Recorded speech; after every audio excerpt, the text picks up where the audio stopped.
but has been highlighted even more significantly in recent times through the pandemic period. And one of the things we know is that amongst us as a community, we have quite a few barriers that are significant that have blocked or impeded people from getting the help they need when they need it.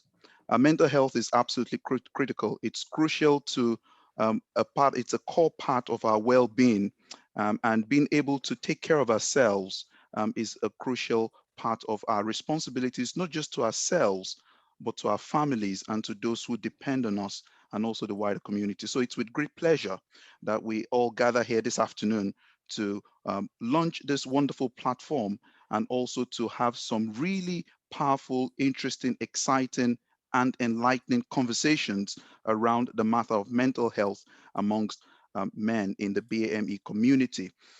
Without further ado, I'm just going to run us through a quick um, set of housekeeping rules, after which we will take a dive into the content and the focus of today's sessions. First of all, is to let you know that this event is being recorded. So please, if you don't want to be seen on camera, you may not turn on your camera, but this event has been recorded. Secondly, is that this would like you to kindly engage using your social media platforms. We've got a couple of hashtags you can use on all platforms, whether you're doing it on Facebook or you're doing it on Twitter, or doing it on Instagram, or if you're savvy, even TikTok.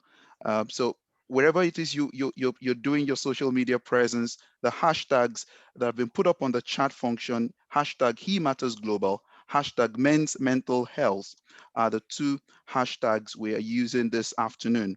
And if you wanted to as well, you could tag He Matters G in your post to let us know what you're saying about the event. I think what would really be exciting is that as our speakers are dropping their gems of knowledge, as we interact and engage on such a topical matter, you can kindly help tweet out and put forward messages. And let's get more people involved, and let's make the awareness even bigger beyond this platform so that people out there know that we're having such a crucial discussion and a much needed time. A few other points for you to kindly note. You may please post questions and comments. I'm very confident that as our esteemed speakers and panelists and discussants are giving us their thoughts around several themes that have been lined up for today, you will have questions in your mind to ask, or you would have comments in response to some of the gems and the points being raised. We would welcome those by the chat function. So kindly put your comments in the chat function and we'll pick them up. The speakers will absolutely pick them up. And even if they don't, do not worry. Ethel herself will pick up your comments towards the end of the session and will make sure, to the best of our abilities, everyone's concerns, questions, and points are duly acknowledged and noted. So please keep them coming. And our hardworking, fantastic team behind the scenes are keeping an eye out for everything that you say. Also, we're aware that because of the sensitive nature of mental health conversations, first of all, is that this is first, we are very conscious as professionals to create a safe space for you. That we want you to know. Please, you're not compelled to say anything you don't, or share any personal intricate details you don't want to share. But if by any chance, whatever any of our speakers share with you today triggers you in any shape or in any form, please seek help. And you can do that in multiple ways. First is that we will post on the chat function, as I can see already, contact points that you could reach out to. You could email contact@hemattersglobal.com for queries and to seek help. And also there are immediate community intervention lines, helplines that you could reach out to. And we'll try and put some of those on the chat as well. So please, if you feel triggered in any way, you should immediately reach out for help and you'll get the support you need. Also, it's important to note that Ethel will be staying on the call immediately after we have our last speaker share their thoughts. Ethel will be staying on the line for a few minutes to interact with us and also to take on your queries. So if you've got any questions about He Matters Global or any other questions about private matters, please stay behind and connect with Ethel. And also there will be a link that'll be posted on to support, if you wanted to support this movement that has begun today through the GoFundMe platform, that will be made available to everyone in due time. So that's all from me. Besides that, I wouldn't be pointing you towards the conveniences because you're right in the comfort of your homes. But this is the new virtual world in which we live in. And I hope you're all settled and ready to get this whole event started. To kick us off this afternoon, we have an highly esteemed gentleman with us by the name Wellington Makala. Now, Wellington Makala has just been recently appointed as the first Black male chief nursing officer at the Northeast London Foundation of the NHS Trust. And that is such a wonderful achievement. Wellington studied mental health nursing at Southbank University, and he went on to study for an executive master's in public administration. In 2018, Wellington was proud to be invited to number 10 by the Prime Minister, Theresa May, to talk about his work on inclusion in the workforce and his support for the Black and ethnic minority agenda. In 2020, Wellington was made the HSJ Near Miss for the top 50 influential ethnic minority leaders. He was also noted as the Northeast London Foundation Trust first and second Black and minority ethnic strategy. He also wrote the Northeast London Foundation Trust's first and second Black and minority ethnic strategy. This is the first of its kind in the country and predicts the workforce race equality standard work. Wonderful work, and it's a pleasure to have Wellington with us this afternoon as he kicks us off on the amazing and important topic on mental health amongst Black men, international, regional, and local perspectives. Over to you, Wellington. It's a pleasure having you on board. Thank you, our host. I just really wanted to start by saying thank you to everyone for joining and supporting my dear sister in this journey. Probably start by saying happy birthday to you, and we celebrate a milestone. And I think normally we celebrate and people have parties, but I think it's really a mark of greatness to celebrate and make an impact to the next generation. So for that, I'm forever grateful. And thank you for that. I think when Ether was asking about today, and normally Saturday I'm at work or doing something else, don't really sit in the house at 1 o'clock on a Saturday. It doesn't really happen. Probably Ether can make you do that when you don't choose to do. So I think it's just really the influence and the impact Ether has got on a lot of people. And I think you can see with the number of people who are gathered today to really kind of maybe get to this place. But I thought about maybe 15 minutes or so to have a conversation. I think when I was asked, I think initially you go to a default position of trying to find some slides and you put some slides together and you're trying to work through them. And as I always do, I kind of like try to run through things like this with my mother, because my mother keeps me very grounded and she brings me back to where things are. So when I say I'll put some slides and she says, what slides? What are you talking about? And I'll tell her about mental health and men, and she says, do really men sit and listen to those slides, or do they want to have a conversation? Then we decided that actually it was better to have a conversation. I think men talk better and talk more in a barbershop having a haircut than they talk more in therapy. That's what men do. And I think you'll probably find out on your platform. I'll probably give a guess on how many people are on this platform. You probably have got more females, more women on this platform today, which is a men emitters. And that's what always happens. It's a conversation around how do we get to that place around talking about men and the women who love them. And you always find most of the time that the women who love those men always go that extra mile to try to understand the men they love, less than the men they go out themselves to understand themselves, if it makes sense. So while we're having that conversation with my mother, I think what was very apparent around your international perspective, your national perspective, or your regional or your local one, is the division of the waters. So I want us to have a conversation about the waters, the international waters. Is it black man's curse or is it black man's blessing? I think that's where it draws us, because I think when you look at mental health, I think from where I've come from, when you talk about mental illness, you talk about words like madness, which really are not acceptable. I think if we are really going to have a conversation, we need to probably put some house rules out there and say, let's tell ourselves the truth. And it's really about how we can handle the truth.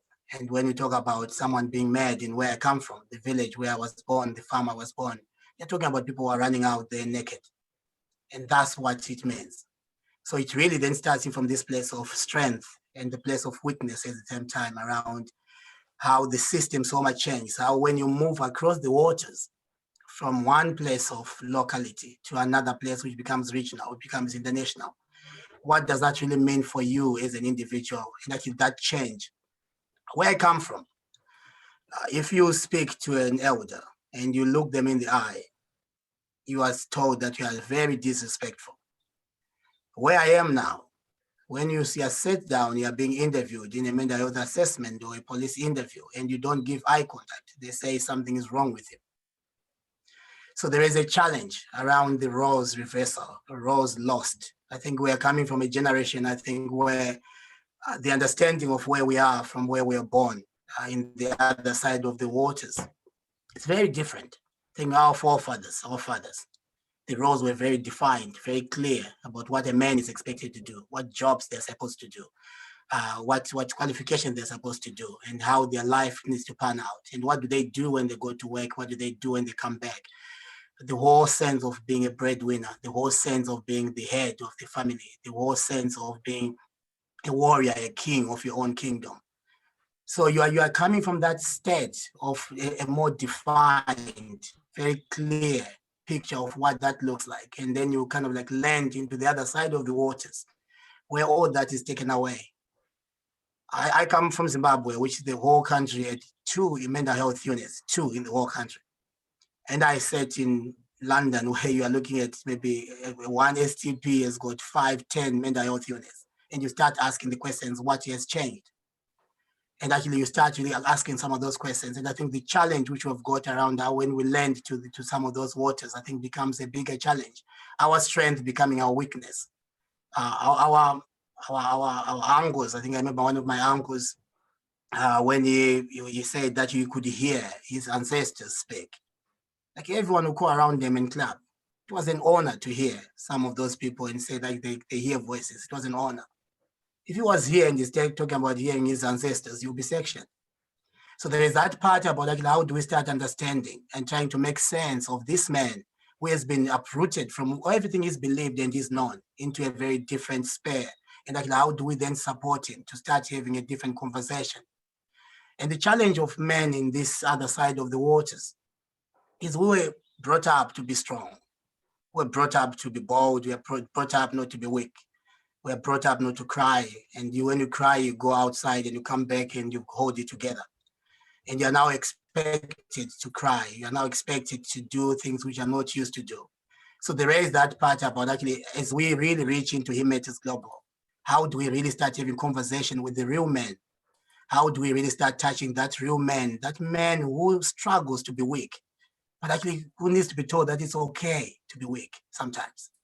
Even strong men cry. And how do we reach to that person who has been brought up all their life to say, actually, you are the breadwinner? And they find themselves in London and realize that they are no longer the breadwinner. Their wife is now making more than they do. And they struggle with that. How do we deal with that man on the other side of the waters, who when things get hard, they go out with their friends and they drink and they come back drunk and they use alcohol to be a tool to tell the truth? And they're in a different space. And I think they wake up the next day, they say it was because of alcohol, but actually it was an opportunity of trying to come into that space of weakness in order to be able to tell the truth. So in that space, until we start understanding that man, we lose that man. And if we're not careful, which is really why I'm quite glad about actually what the images it really stands for, is really about actually how do we not lose that man, how do we get that man back, but actually how do we also make sure that we don't lose the next generations?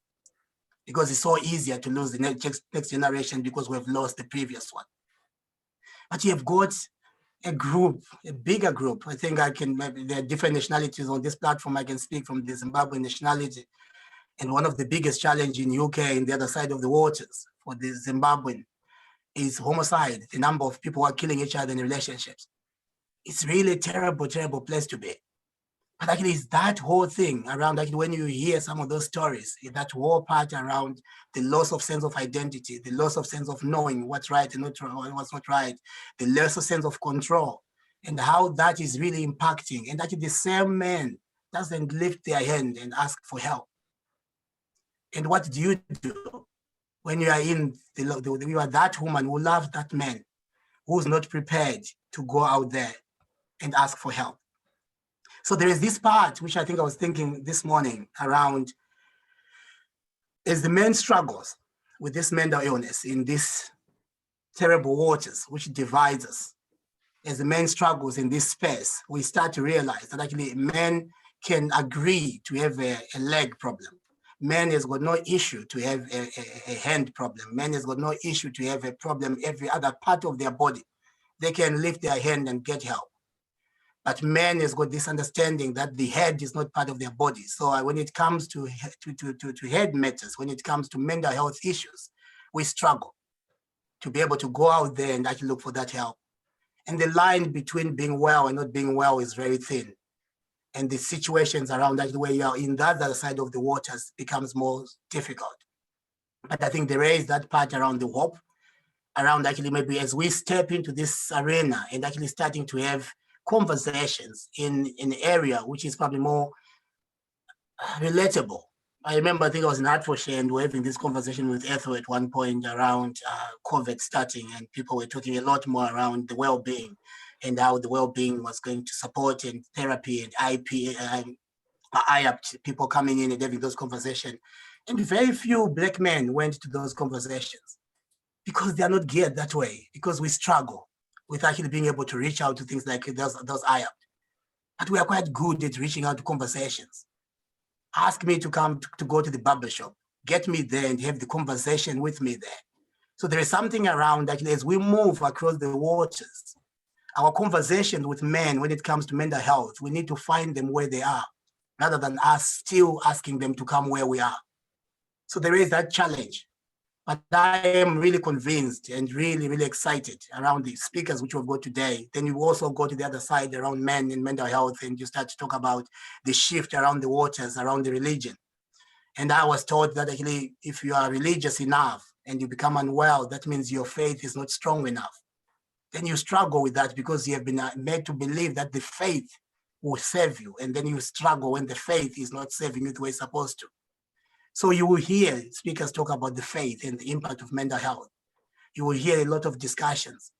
But I think if I can just ask, I think if you remember anything I say this morning, this afternoon, I think it's just really, I think as we pause to engage with men around their mental health, let's not judge them.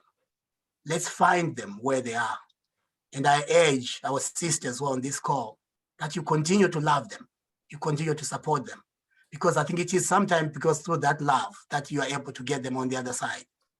People are loved not because they are good, but people are good because they are loved. Thank you very much. Wow.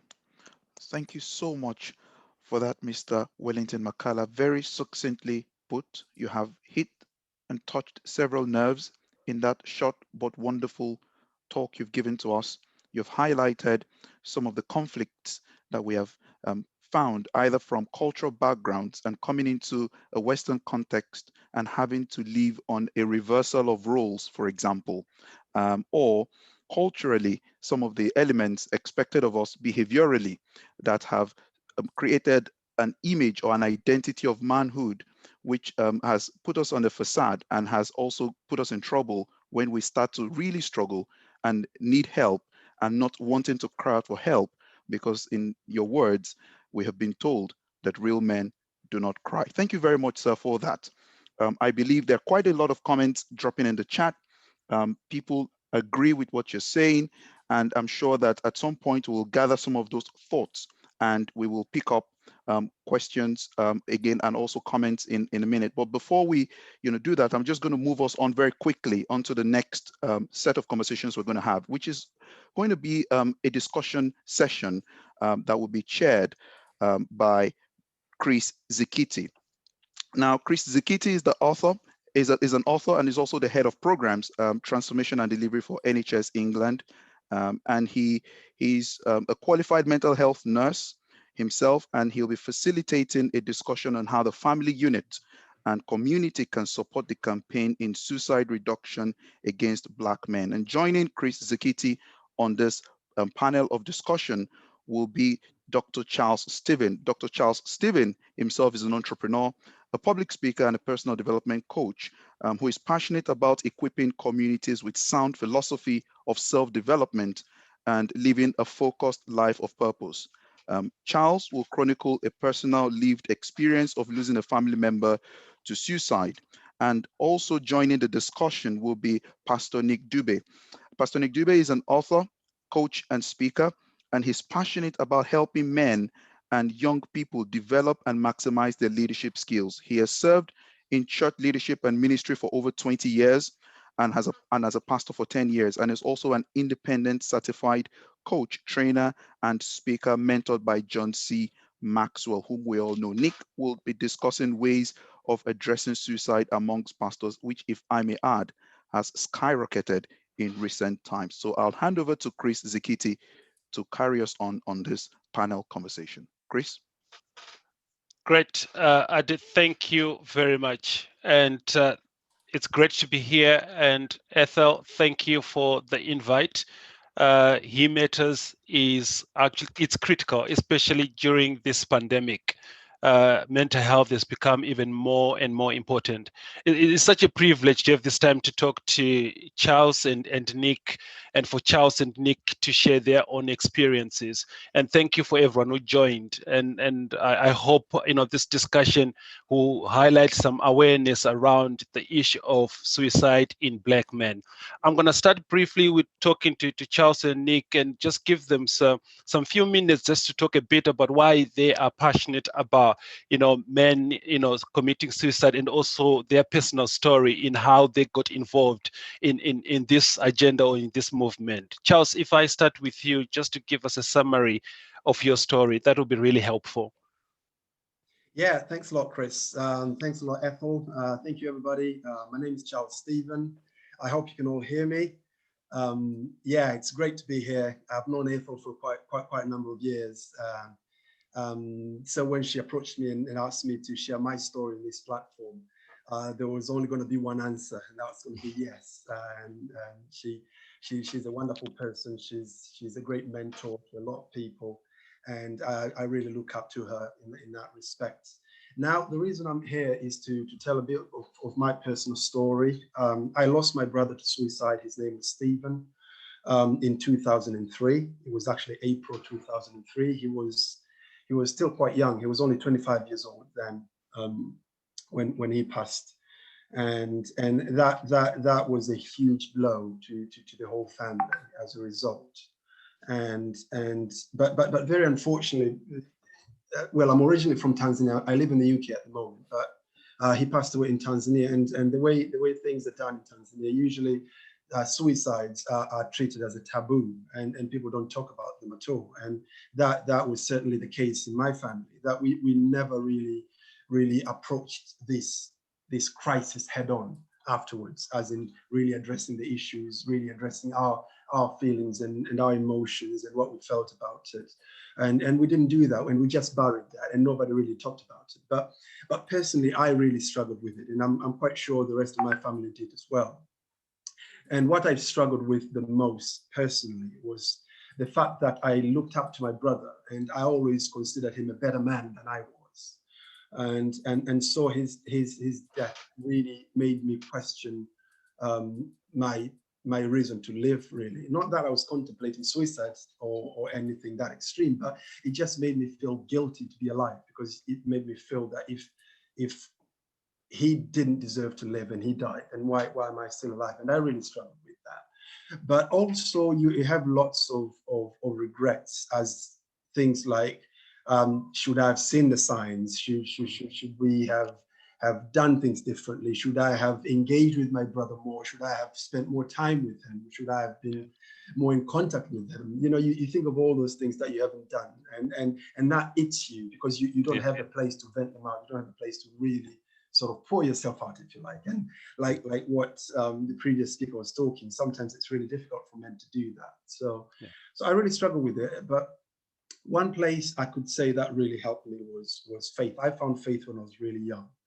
and that became my big strength. Not so much that I could talk about this particular matter, but that's where you get support. That's where you find your purpose in life, and that really helped me pick myself up and live. And it's only until recently that I've been able to share my story like I'm doing today. And I'm so happy to do that, because I believe that by sharing this story can help others and other families to really handle this matter better, and hopefully help to reduce this great tragedy that nobody should go through at all in their lives. Great, thanks, Charles. I'm just going to move to Nick, and Nick, for you to just give us your take. Obviously, we are looking at pastors, and myself as well. I grew up in in church with my parents, and a pastor for me was someone who was very, very strong, very, very strong. And so, Nick, if you can just give us a bit of an introduction on the issue around suicide in pastors before we have a further discussion with Charles, that would be really helpful for our listeners this afternoon. Okay. Thank you, Chris. Thank you, Ethel, Charles, and everyone in this. It's strange to even have those two words in the same sentence, pastors and suicide, because by their very nature, they speak life, they represent life. And but to talk about them committing suicide, it's been a challenging thing, even as we have seen a lot more cases in the past few years. Yeah. And the painful thing is that it cuts across races, it cuts across different backgrounds. We've seen cases in the States, cases in Africa, even murder, suicide issues by pastors, and their wives, in some cases right in church. And so that's a very, very painful thing, for us to be able to look at. And for me, it's a reflection of where the church is in terms of dealing with mental health. That if the pastors are struggling to the level of taking on their own lives, how much more the average person, the average mother and child and father in the church, where then do they cast their hope? So as a church and as believers, we need to then come back and look at, what does the Bible say? What does the Bible say about mental health? What does the Bible say about depression and about stress? And a lot of research has been done on pastors, and it has been noted that most pastors, or rather pastors, they suffer for the most burnout, depression, anxiety, and a lot of things. But the challenge, I suppose, in the church that we're still rising to is that we don't have a platform where we can talk openly about that. Like Charles said, it is as if to admit you are struggling is to admit you lack faith, and to admit you have problems is to admit you don't trust God. And many times, I grew up with mental health issues in my family. I have a sister that is still being treated up to today. When I got saved at 11 years old and I went to church, for many years, all church told me was any mental health struggle is demonic. Just pray more, just cast out the devil. But as I grew up and became a leader and became a pastor, I said, I love God. I trust God. But sometimes life was just too much. The job as a pastor was just too much. Personal issues at home were just too much. And it had nothing to do with my praying or my faith in God, but it had everything to do with how do I handle everyday life and the stresses of life. And so the many reasons why pastors in particular, are suffering through many of those challenges. They are human beings too. They're dealing with issues in their marriage. They're dealing with financial issues. They're dealing with the burden and the pressure of ministry. They're dealing with a whole lot of things, and sometimes some of them are lonely and isolated. Yeah. Statistics show many pastors give up on the job, because of all that pressure.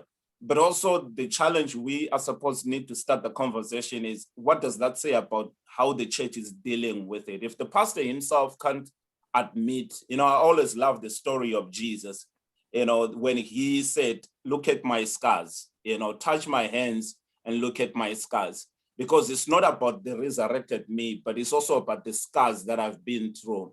So can we have an environment in church where pastors can show us their scars So where we don't just celebrate each other for the blessings and what God has done, but we say, this is who we are. This is what I have gone through.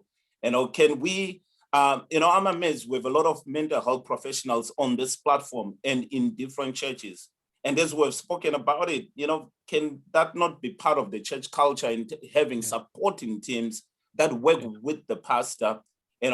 How do we deal with toxic environments in churches that make it difficult for me to share? I'm struggling because I might be on the pastor's sermon, or might be have hands pointing at me and say, oh, he lost his job, the marriage is in trouble, the kids are not behaving okay. And people end up leaving churches and end up giving up on life. So it's said that the church should be an institution of hope and life, and people should run to church as who they are, being able to seek God's help and the love and the support of the brethren without the fear of being judged.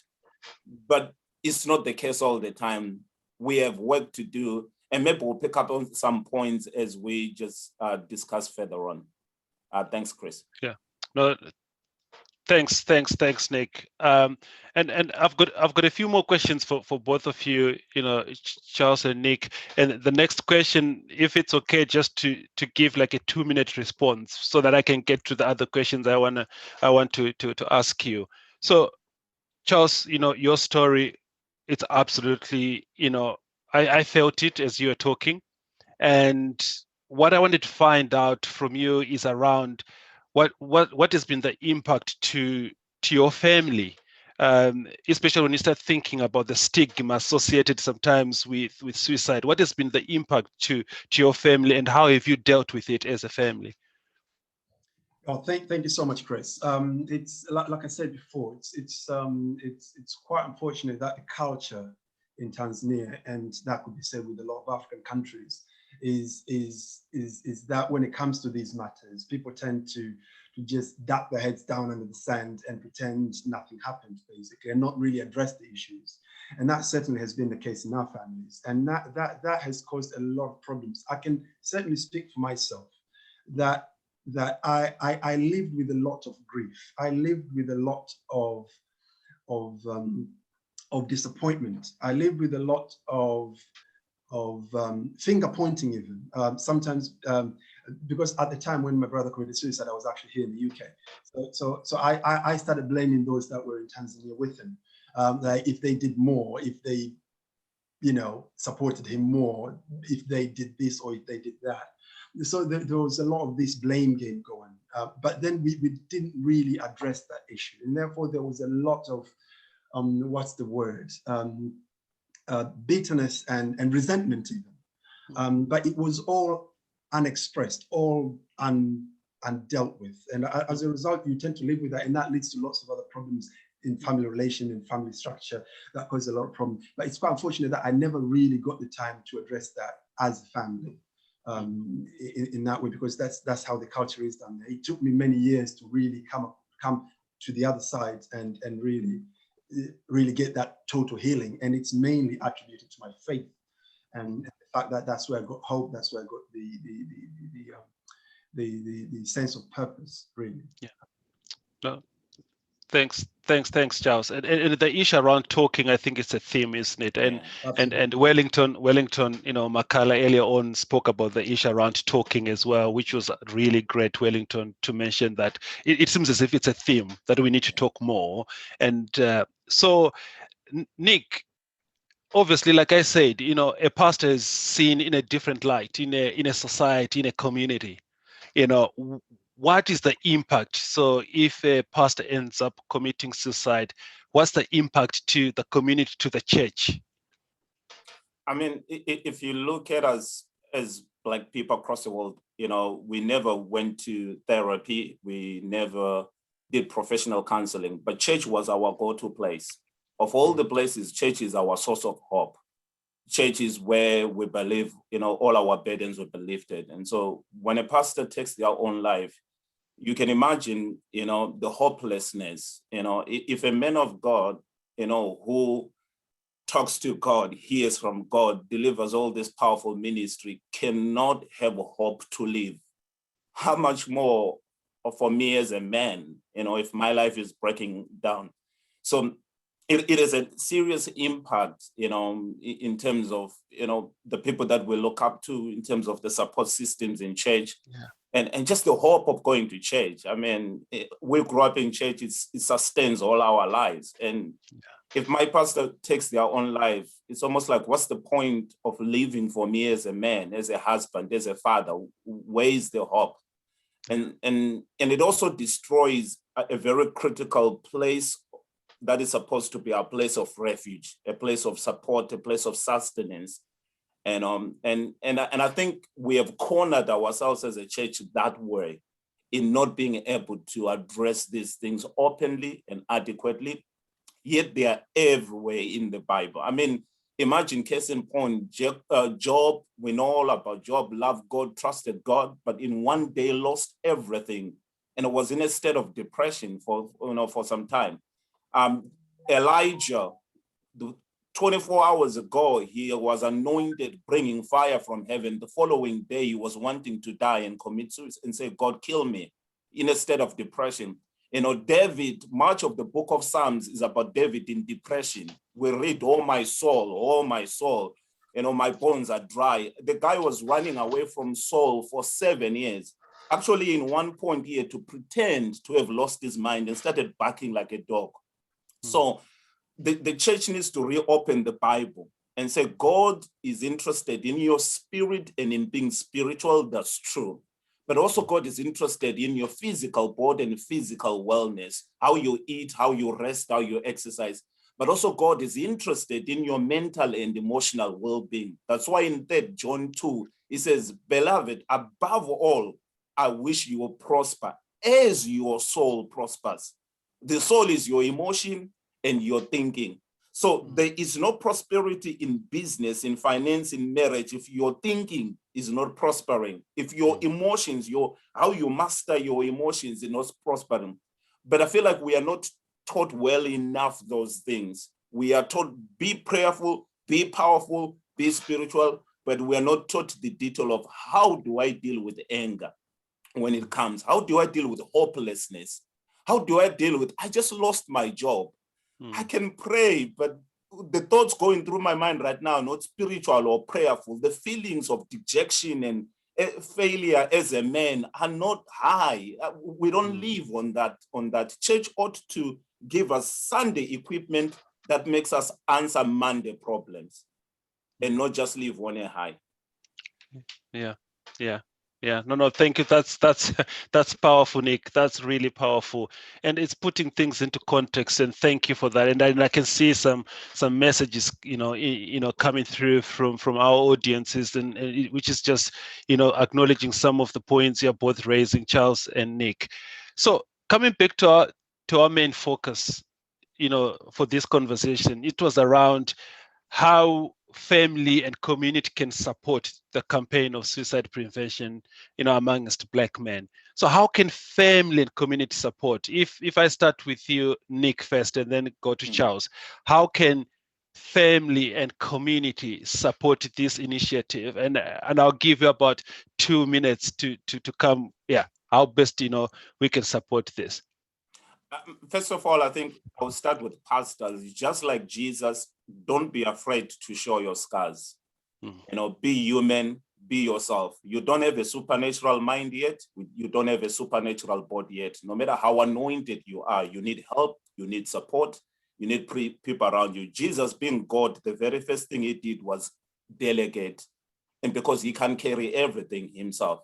The work belongs to God. I was touched by the words of a lady in the States, a mega church. The husband committed suicide. When the lady was interviewed, she had gone to the elders and said, can you give my husband a break from ministry so we can solve our marriage issues before he took his life? And the church elder says, no, we need him on the pulpit. He's the main man. And she said to them, the church belongs to God. God will take care of his own church. The man needs to take care of himself and rest and be well. And so we need a church culture. We need the pastors being open, but also we need the church not being judgmental. We need believers not being judgmental.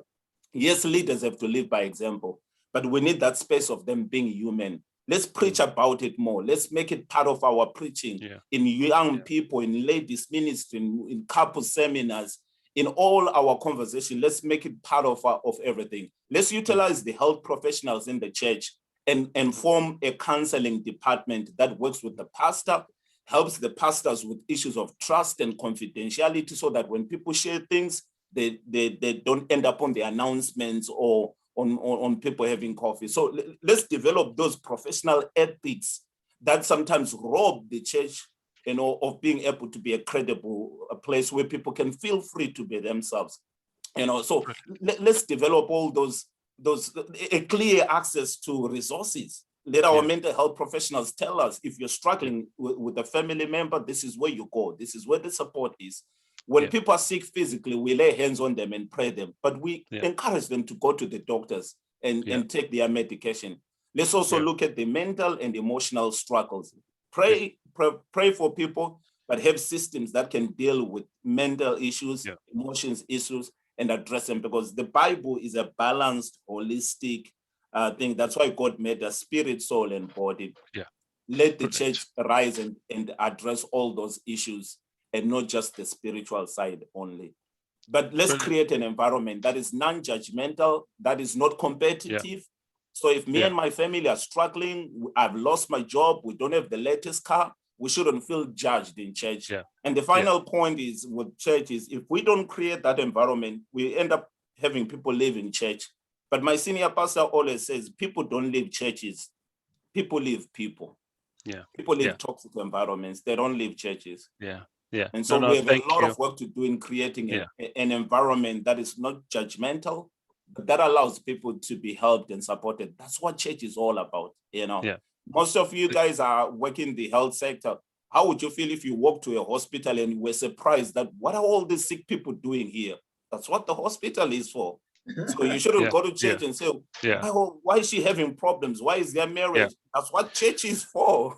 That's why Jesus died. It should be normal for people to go through things and get practical support, and not it just to be some high super spiritual environment only. It's a place of healing, help, and support. Let's make it so. And we will find more men coming up, and more men talking, and more men not taking their lives. No, Nick, thank you very much. I'll quickly move to Charles. Charles, I'll give you 2 minutes, please, to just come back to this question. I've got 3 things to say about that, to be honest. First one is, I think the very definition of what a strong man has to change, because I think at the moment the assumption is, if you're a strong man, to be a strong man, you should have it all together, and that you're mentally, you've got everything under control.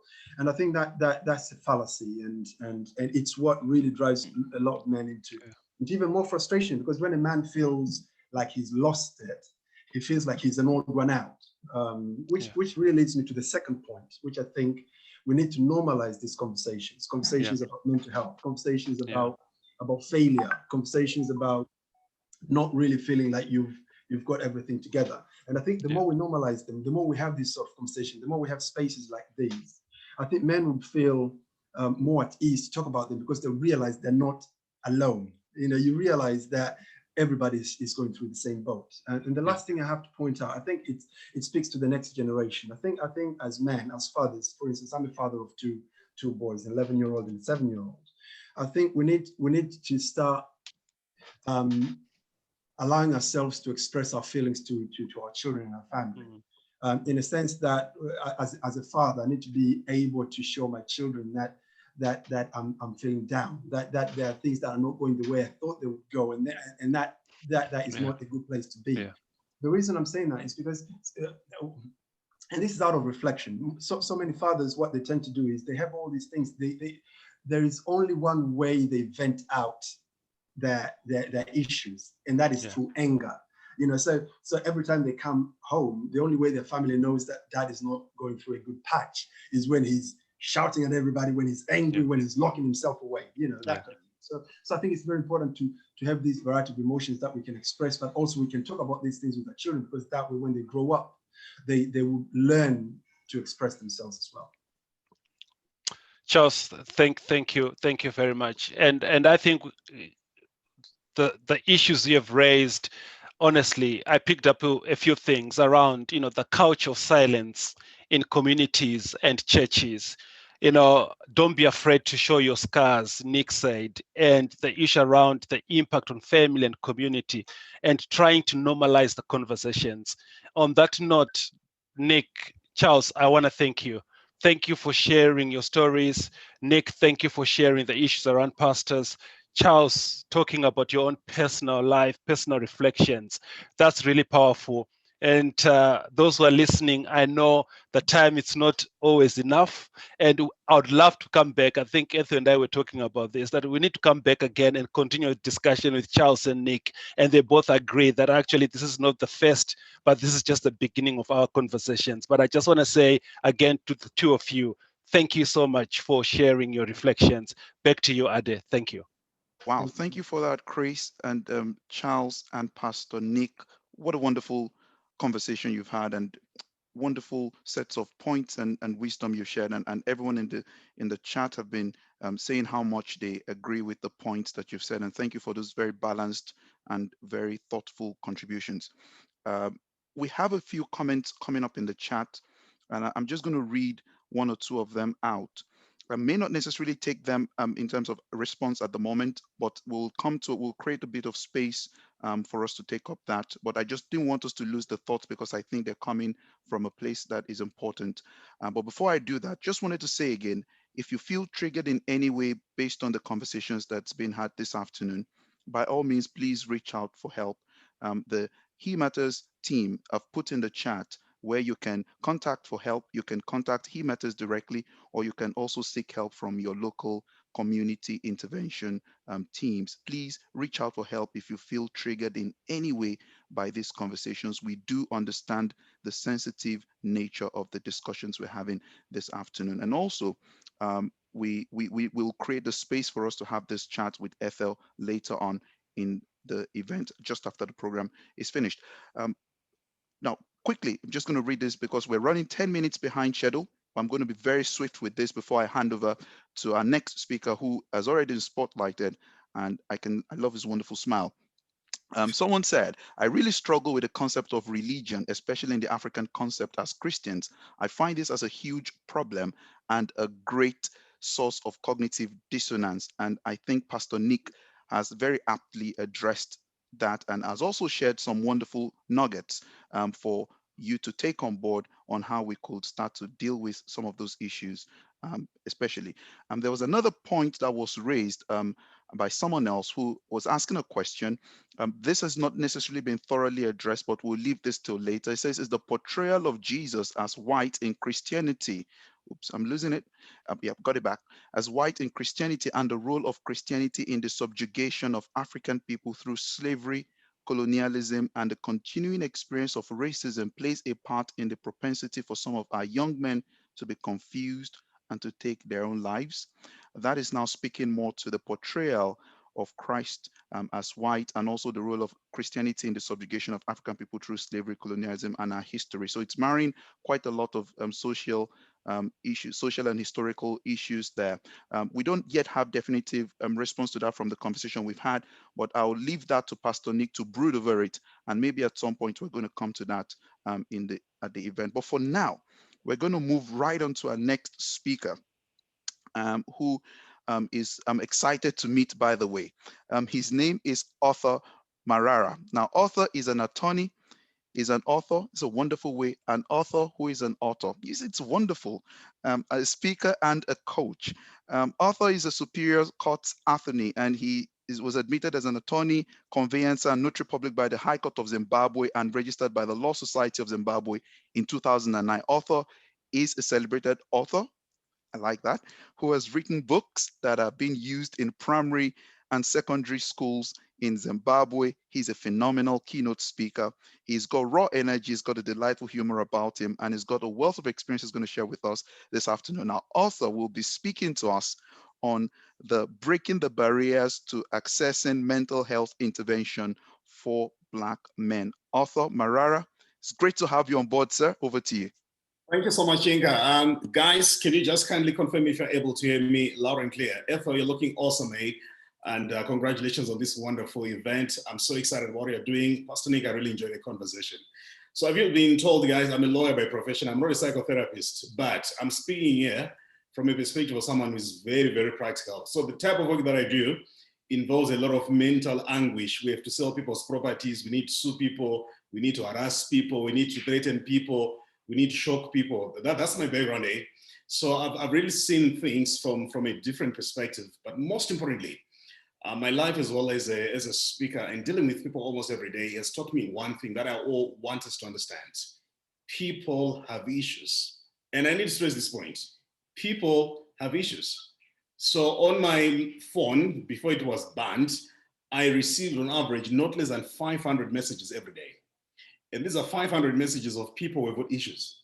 So one of the things that I need to stress, I had to talk about pastors committing suicide. I know of a couple of them who have actually committed suicide in Zimbabwe. Guys, before you assume any designation, any title, whether pastor, prophet, super prophet, arch whatever, you are a human being. I need to stress this point. You are a human being first, before a title.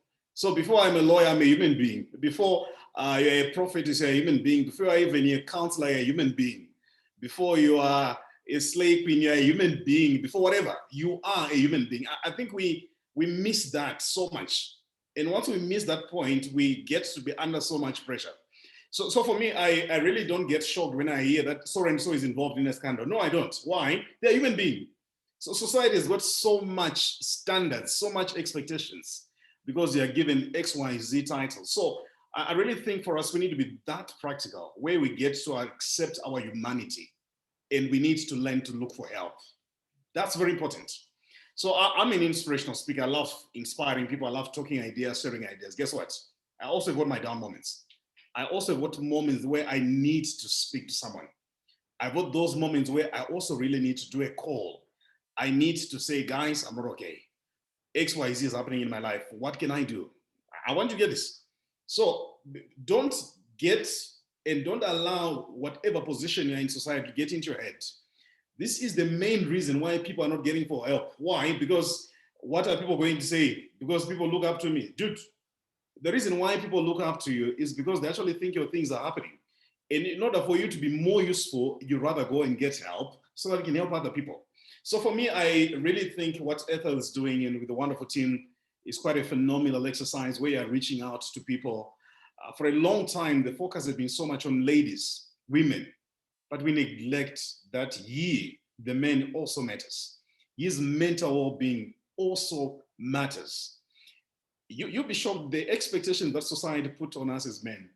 So you need to look handsome, you need to go to a barber shop, you need to provide for her. If you're not providing for her, she'll call you not romantic, which is the lighter form for broke. And so there's so much pressure on you.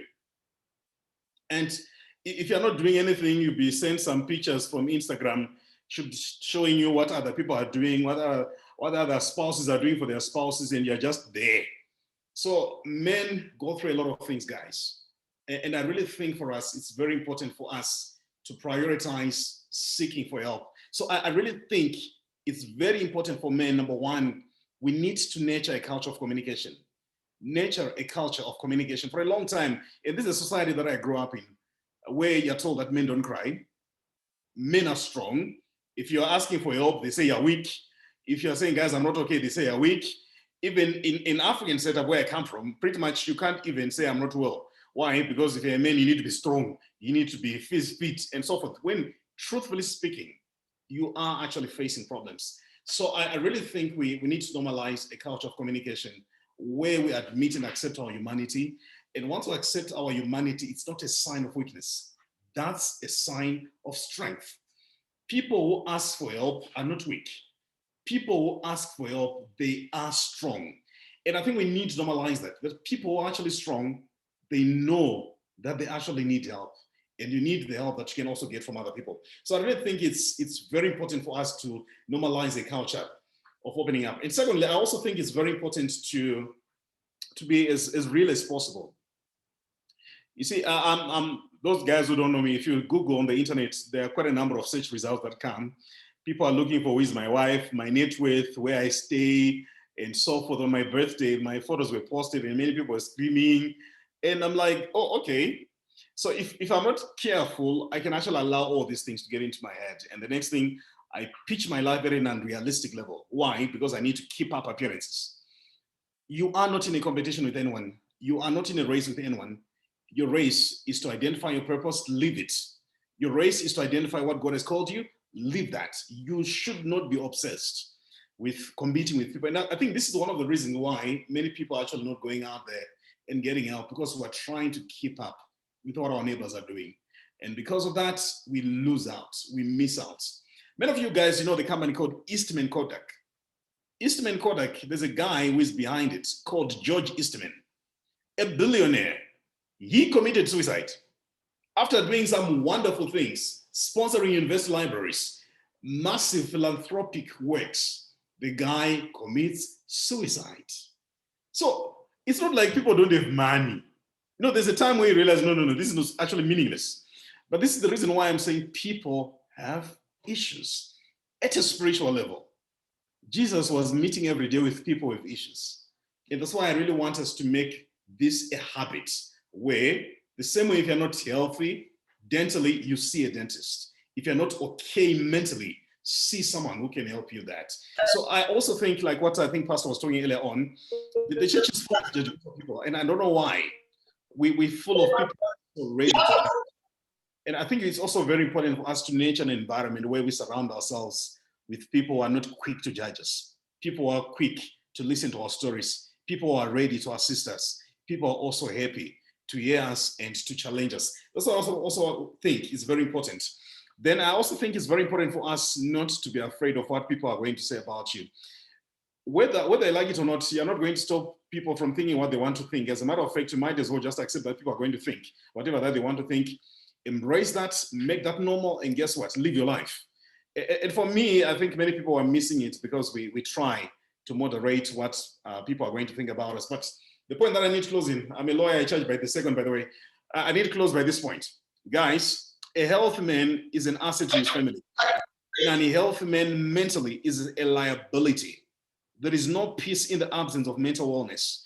And I really think it's very important. If you want to see happier families, happier relationships, happier marriages, I think we need to normalize mental wellness. We need to normalize a culture of going out there and seeking for help, regardless of the fact that people may not necessarily like what you're doing. It's not about what people are going to like. It's about being as realistic as possible. By the way, you only have got one life. Take care of it. Wow. Thanks for that, Arthur. Well, thank you. If I may just put a pinch of salt to what you've done. What you have done is to bring the very raw practical dimension to every wonderful set of points that our other speakers have said. And in the true spirit of being a lawyer, what you have done is to eloquently nailed the argument into our hearts. Yeah. Thank you. In a very powerful and succinct way. Thank you very much for that, Arthur. We very much appreciate you. Again, as we roll on, I can see, first of all, Arthur, let me let me say what the chat is saying back to you in a second or so. People have kind of taken your quote that says, "We are human." The titles actually get in the way of our humanity. Thank you very much for saying that. And that was a very critical point. And that's one of the strong emphases we've had so far today, embracing our humanity and not allowing titles to curtail the expression of our humanity. But the second thing, which was alluded to what you said, is that we live in the information age. You're right.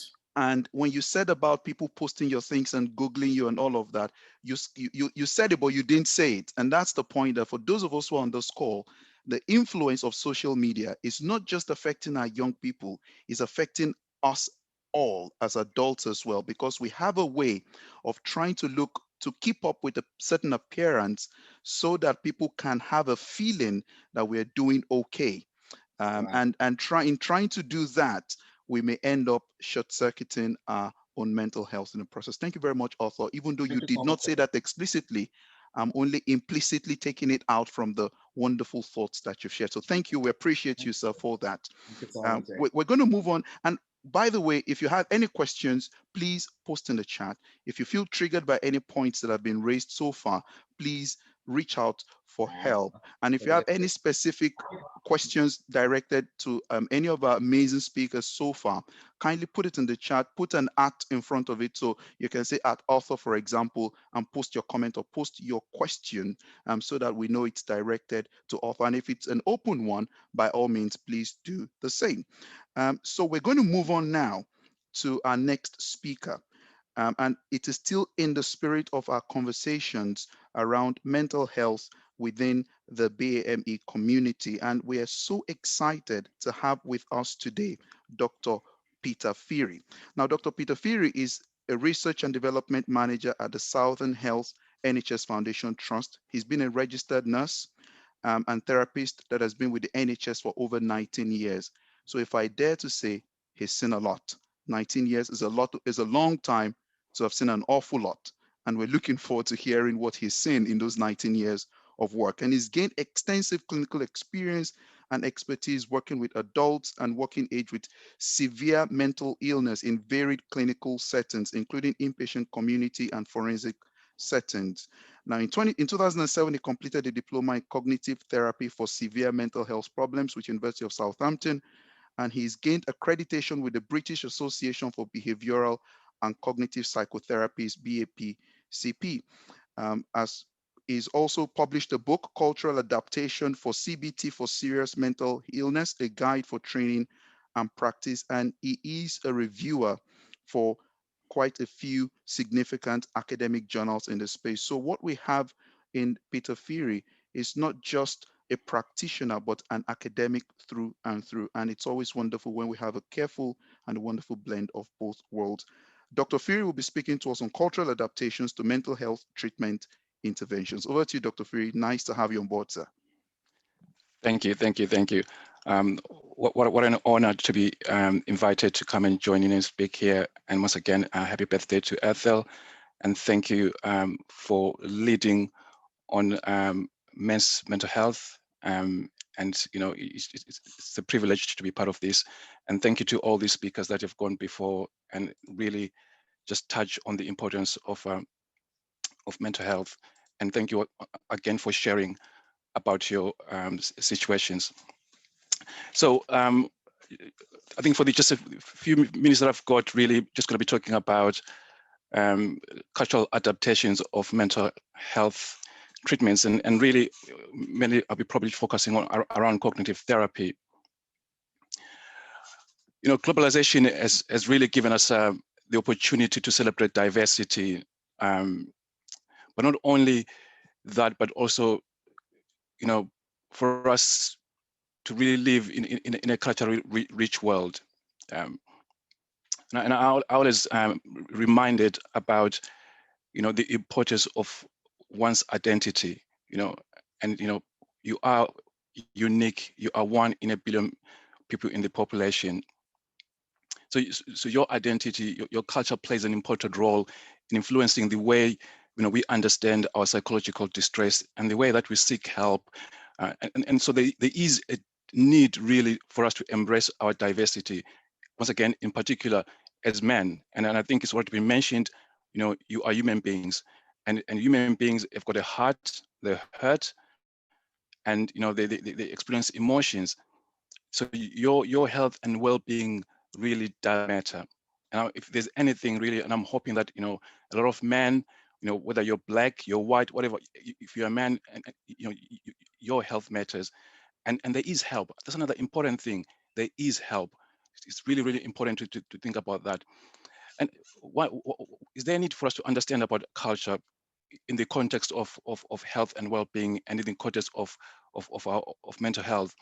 I think it is important for every individual to recognize their own culture and how they're shaped by it, as it provides the individual with a framework of reference, as an identity, both culturally and racially. I think that's really, really important. And why is it important? Because it also influences how we view our world and how we seek help. One of the biggest issues that you've been talking about have been how men don't ask for help. Men don't turn up in places where they might need help. Why is that? Because maybe they're viewing their world from a different cultural standpoint. Oftentimes, Black men are seen as, people that don't engage with services. But in reality, it is about, are these services really welcoming for people to engage? It's not really about people not being able to engage. It's about services not being hard to provide access. So it's important that really these things are recognized. So whenever we talk about culture and mental health, one of the biggest issues that comes up is that of migration. I'm not going to bore you about this, but migration does play a part, because with migration, there comes along distress, not only distress, but psychological distress. But maybe a few points to think about is, what is the role of migration distress?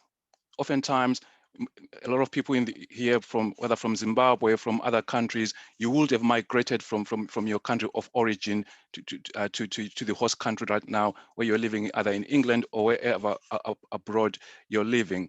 But what we have to think about, what distressed, what your nature was in the country that you're coming from. How was your journey coming from that country to the West? As most of you will have come across some of the stuff on media on how migrants make their way to all these places that they got to. You see people, facing danger in the sea or coming on behind lorries and stuff like that.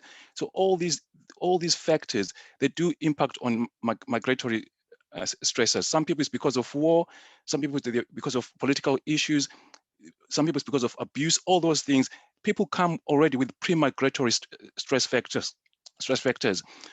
All those factors, then they come into an area where they are also met with some more stress factors. Then people wonder why, these people tend to develop mental health problems. So there is a lot that is needed to understand. And once again, mental health services should consider migratory distress as part of their assessments, to make sure that people are then provided with accurate care. Now, why are mental health issues a problem? We know that obviously the BME population in the UK, as an example, continues to grow. But we also know that people from Black and ethnic minority populations tend to be misunderstood and misdiagnosed.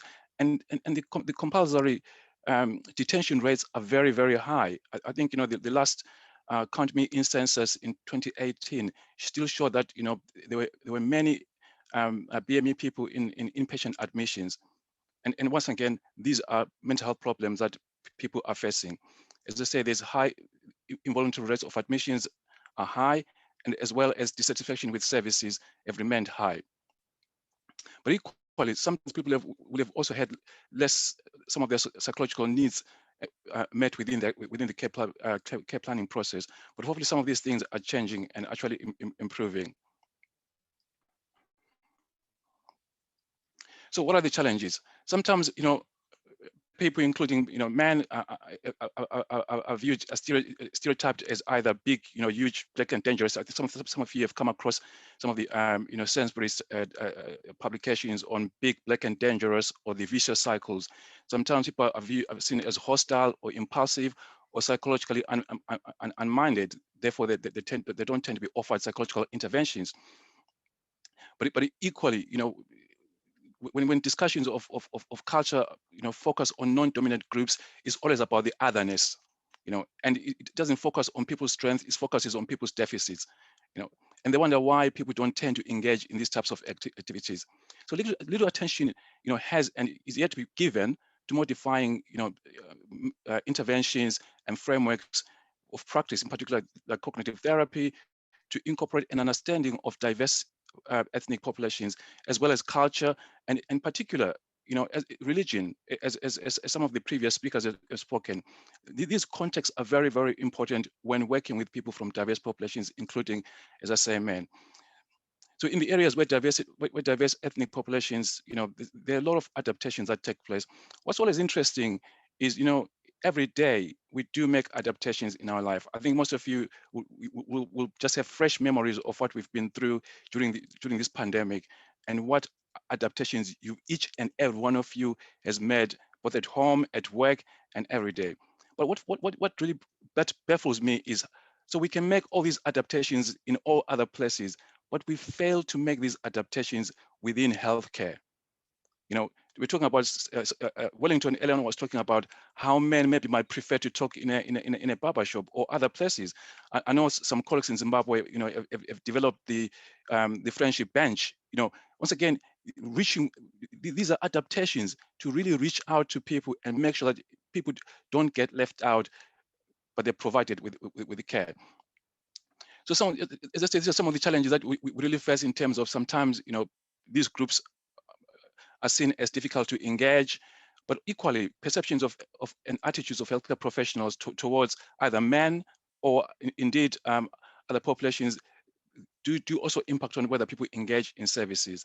But also we know that there are historical assumptions. Most of you will have been familiar with the BLM activity in 2020, how it actually raised some of those issues which actually impact on people's mental health and well-being.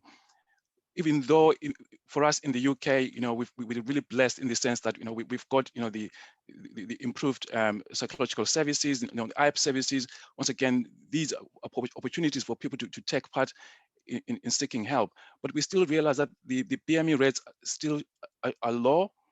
And oftentimes we have to ask ourselves, why is this the case, and what can we do to improve these things? But most importantly, you know, there's a diversity and a difference in the way that people understand and describe their illness models. You know, it's not all about people coming in and presenting with the medical model. People have got other attributions to illness, as hopefully we will show. So some of the psychological interventions like cognitive behavioral therapy have been criticized for being either Eurocentric or American-centric. And there's also this argument that they are enforcing a dominant cultural value, which tends to be very individualistic. It's all about me, you know, self. Whereas most of our, you know, diverse populations, including Black people, you come from a culture which is communal. And it tends to be, you know, you put aside your own needs for the better needs of the community. You know, in Zimbabwe, there used to be this statement that, you know, umuntu ngumuntu ngabantu, you know, you are who you are because of your community. And that goes to show the community, the communality of the cultural values that people come from those groups. There's also evidence that shows that currently, you know, generalizability of findings is limited within evidence-based interventions.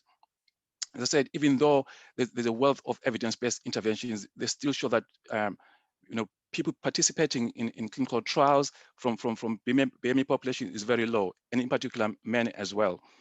You know, we recently completed a study just looking at are there cultural interactions in clinical practice. And this was a simple observational study that took place in the UK in 25 NHS England sites. What was interesting was how clinicians reported that, yes, they do talk about culture in their clinical interactions. But interestingly, patients, on the other hand, reported that that was not the case. So oftentimes it leaves us, you know, wondering, you know, if clinicians think that they are addressing cultural issues and patients don't think that that's the case, you know, what will happen? Will actual people's needs get addressed? Once again, there's a need for us to reflect on some of these issues and consider cultural competency as well in our clinical practice. So other areas for us to consider, as I said, most recently, you know, issues around race last year were big. Most of you will be familiar with the George Floyd and some of the issues that are going on. We know the impact of racism in football, you know, for men. Once again, it's a men's sport, but equally in other areas as well. And once again, in sports, because it's a big highlight, we see some of these issues. And we also know the impact of race in terms of all the other areas that we've seen in 2020 as well. And I'm not going to go so much into that. So the question becomes, are there differences, you know, in cultural groups? You know, there's always been this assumption that one size fits all, you know, hence, you know, people sometimes just try and fit in things. But the reality is that, you know, one size does not fit all. You know, the Procrustes fit really, you know, considers that, you know, a good example, Procrustes, you know, it boasted that he had a bed, you know, at a rest house where, you know, anyone could fit on his bed. But what it didn't divulge was the means by which you will fit in the bed. So obviously, as you can imagine, if you're tall, it will chop you, and if you are short, it will stretch you. Hence, he who stretches. And sometimes I think, you know, when we think about interventions, we just try and fit in everyone in those interventions without really thinking about whether there's a need to adapt them. Then the question also comes into, you know, are there guidelines for adaptations? And to what extent do you adapt an evidence-based intervention? So once again, there's now quite a lot of frameworks that have been developed for adapting that once again integrate culture in making sure that interventions are more culturally adaptable and sensitive to these groups. And sometimes people will think, what are adaptations? I mean, adaptations can be, simple additions, modifications, or taking things out or putting things in so that the whole intervention is culturally sensitive and responsive to the communities of the people that is serving. Now, we're talking about men's mental health. So what are those components within the current interventions or services that are needed to be altered, are needed to be enhanced, are needed to be removed in order to make sure that the interventions actually meet the needs of men? I think it's important, how men are approached and how men take part and how men are invited to see that it is normal, it is okay to express your distress. But also we need representation of within the healthcare force so that men can also be able to see other men as professionals to actually be able to come and talk about some of their issues. So in terms of adaptations, there's different levels of adaptations. There's importance to think about translation of evidence-based interventions, which means putting those translations into the languages of different groups of those people. And now I think there is a lot of resources that can allow for changes for adapting language to fit in with those areas. But also around ethnic matching, making sure that the therapist and the patient are from the same ethnic background. There's evidence to show that these things actually work. There's also practical settings, making sure that if you are in a population where there's a lot of people that from that ethnic group, making sure that your services are welcoming for those people to take part into those areas. So adaptations tend to take information of around, we tend to take information gathering, producing guidelines, translating those guidelines of therapy, and then trialing out as an evidence-based intervention, which can be, once again, as a clinical trial to show whether that intervention is effective. So in terms of where adaptations are important, these are the key areas that are important to think about when you're adapting evidence-based interventions. And I just say, language, making sure that the language is appropriate. The language is simple, but is also understandable to the population that they're being served. If you've got people that speak Shona or Ndebele or what other language, making sure that your interventions are adapted. They're also available in the language that people can actually pick up. Once again, I've talked about persons, making sure you're matching the intervention so that the people that are providing the service, but there's also representativeness for people to be able to feel that they're able to come to therapy. Now, once again, in terms of concepts, I've talked about, there's in the West, we tend to have a more individualistic concept of self. So our goals will tend to be, what's in it for me? Whereas if you come from a culture which is collective, you tend to suppress your own needs for the better needs of the community. So once again, we have to make sure that those goals are sensitive to the culture. Now, methods of delivery, there's going to be different methods of delivery in terms of working with men. Okay, some men might prefer to be seen in different places. Once again, it's finding out from the communities that you serve where people feel more comfortable to be seen and supported.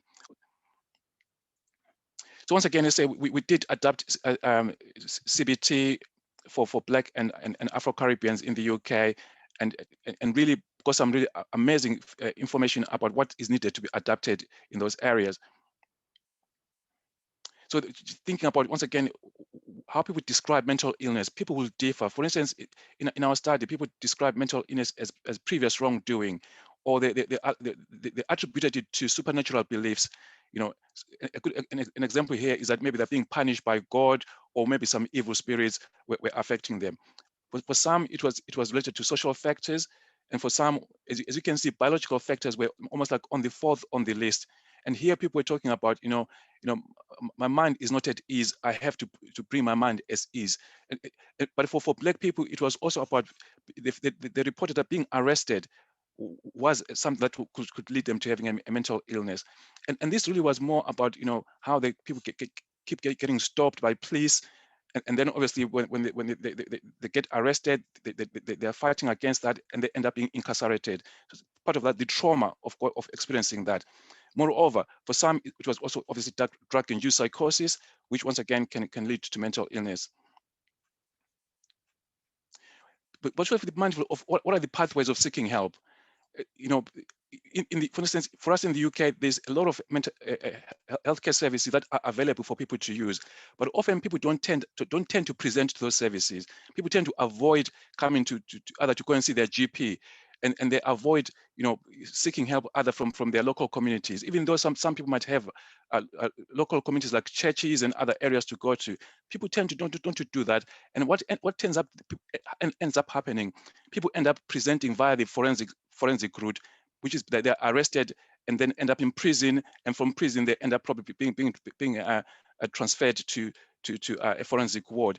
And this is the plight of a lot of Black people, a lot of Black men coming through the criminal justice system. Why? Because most of them are not approaching the services that are available.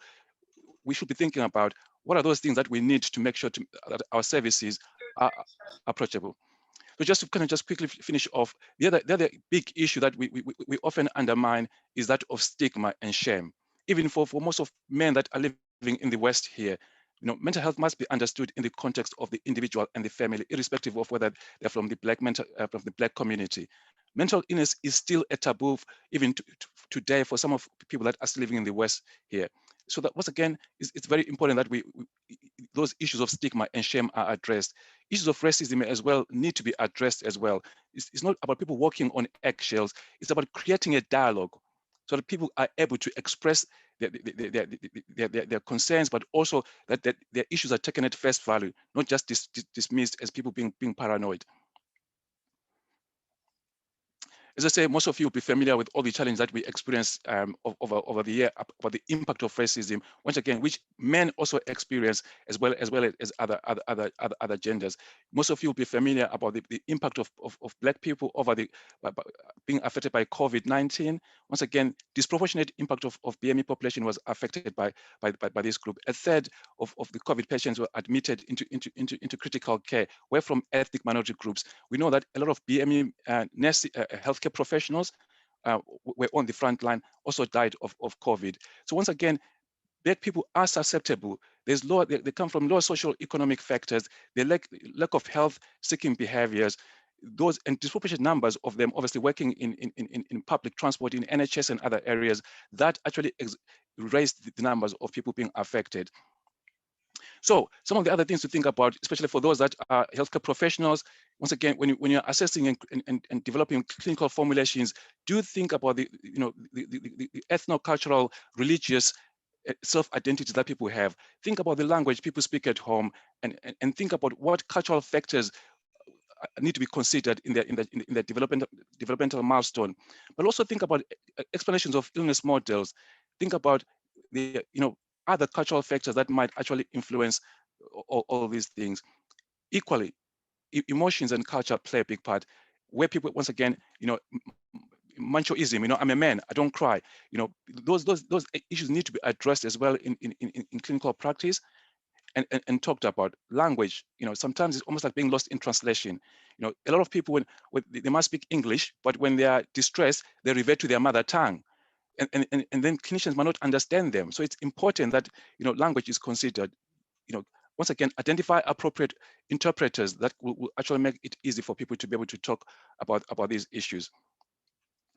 So just to sum up, there is a need for us to think about. There is evidence that shows that when interventions are adapted, people will do better. And there's a lot of work that's happening in the UK right now, where we are looking at the power of adapted interventions. We've done some research in the UK, also in the United States, also in Asia as well, that's actually showing that culturally adapted evidence-based interventions are actually they are accepted by the diverse populations. B, there is high rates of satisfaction.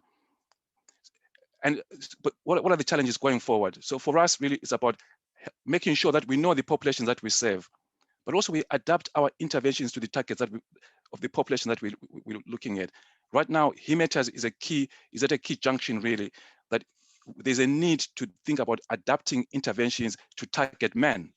Very, very important. But there's also a need for our communities, and including religious communities, to engage men. You know, a lot of churches are full of women. Where are the men? And is that not an issue? Is that something not to consider? It's very, very important. There's a need to consider cultural competence training. Once again, thinking about how to engage men, not only old men, but young men as well. We've got a lot of young men that are suffering with mental health issues. We need to make sure that they're engaged. But also we need to develop guidance of how to engage this group into healthcare. We also need to develop culturally responsive outcome measures that can mean that we can measure effective treatments for this group. So once again, just thank you very much. Hopefully a quick run on some of the adaptations and the work that we've done. Wow, thank you so much for that, Dr. Peter, for an enlightening conversation.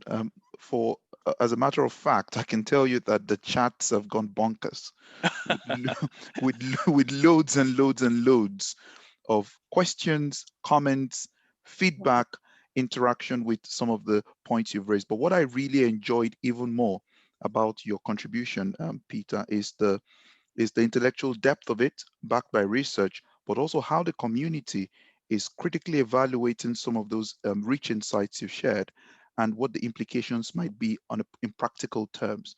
My summary of it all is this. Before we even go into any specifics, my summary of it all is that we live in the age of social innovators.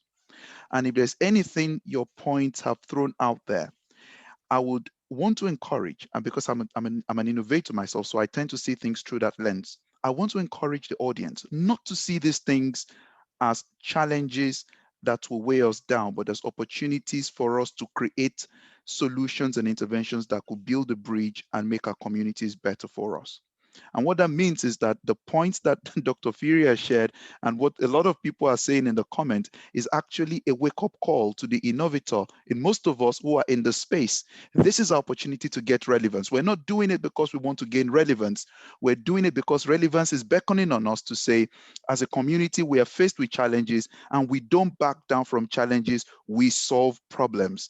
And there are innovative ways of solving those problems. And this is the wake-up call. So if you want to reach out to Dr. Peter or reach out to Ethel or reach out to anybody else, I mean, He Matters has set up this platform in a way to create an awareness and also to help men solve mental health problems. What He Matters did not realize is that He Matters may be inspiring a new generation of social innovators who will be taking on these significant challenges and building other interventions that will make what we are currently facing, hopefully, a thing of the past. I hope so. That's such a massive moonshot statement to make, but I know you get the drift. So Dr. Peter, thank you very much for your thoughts. There are quite a few things here for you to pay attention to. Some have spoken about the feasibility of doing the ethnic matching of professionals with patients or people who need help, how the numbers may stack up in that regard. And some people are even, asking for a bit more critique or some more evidence or study-based elements on how cultural adaptations of treatments can happen. And some have even gone ahead to ask significant questions or posted comments that speak more to the operationalization of the thoughts that you have shared in practical terms, knowing fully well that location-wise, we have the skew of the population. You don't have a lot of people from particular backgrounds in certain places, and so on and so forth. But like you rightly said, Dr. Fury, there seems to be a general agreement, a consensus around the fact that cultural adaptation to treatment interventions do have their strong positives. And if I was going to echo what you said in another term, I am personally supervising a particular person from a particular organization because I'm not allowed to divulge some of this information. And the part of the discussion is on something similar to what you're talking about. But one thing that I immediately diagnosed from our conversation was that a lot of times interventions are targeted at closing the ignorance knowing gap. A lot of interventions are targeted at closing the ignorance-knowing gap. Very few or none are targeted at the knowing-doing gap. So we know a lot of things, but we don't know how to do them. We are closing ignorance gap, fantastic, but how we close the knowing-doing gap is really the big deal. Many professionals are aware of culture. They are aware that their patients come from different backgrounds, but how they will engage is something they just simply don't know how to do. So that speaks to the point when you said people are saying that they think they have interventions addressing them, but the patients are not feeling it. And if we're to serve the patients and they're not feeling what we're feeling, then it means that we've missed the bus at some point. And that is the point where I will drop the anchor here.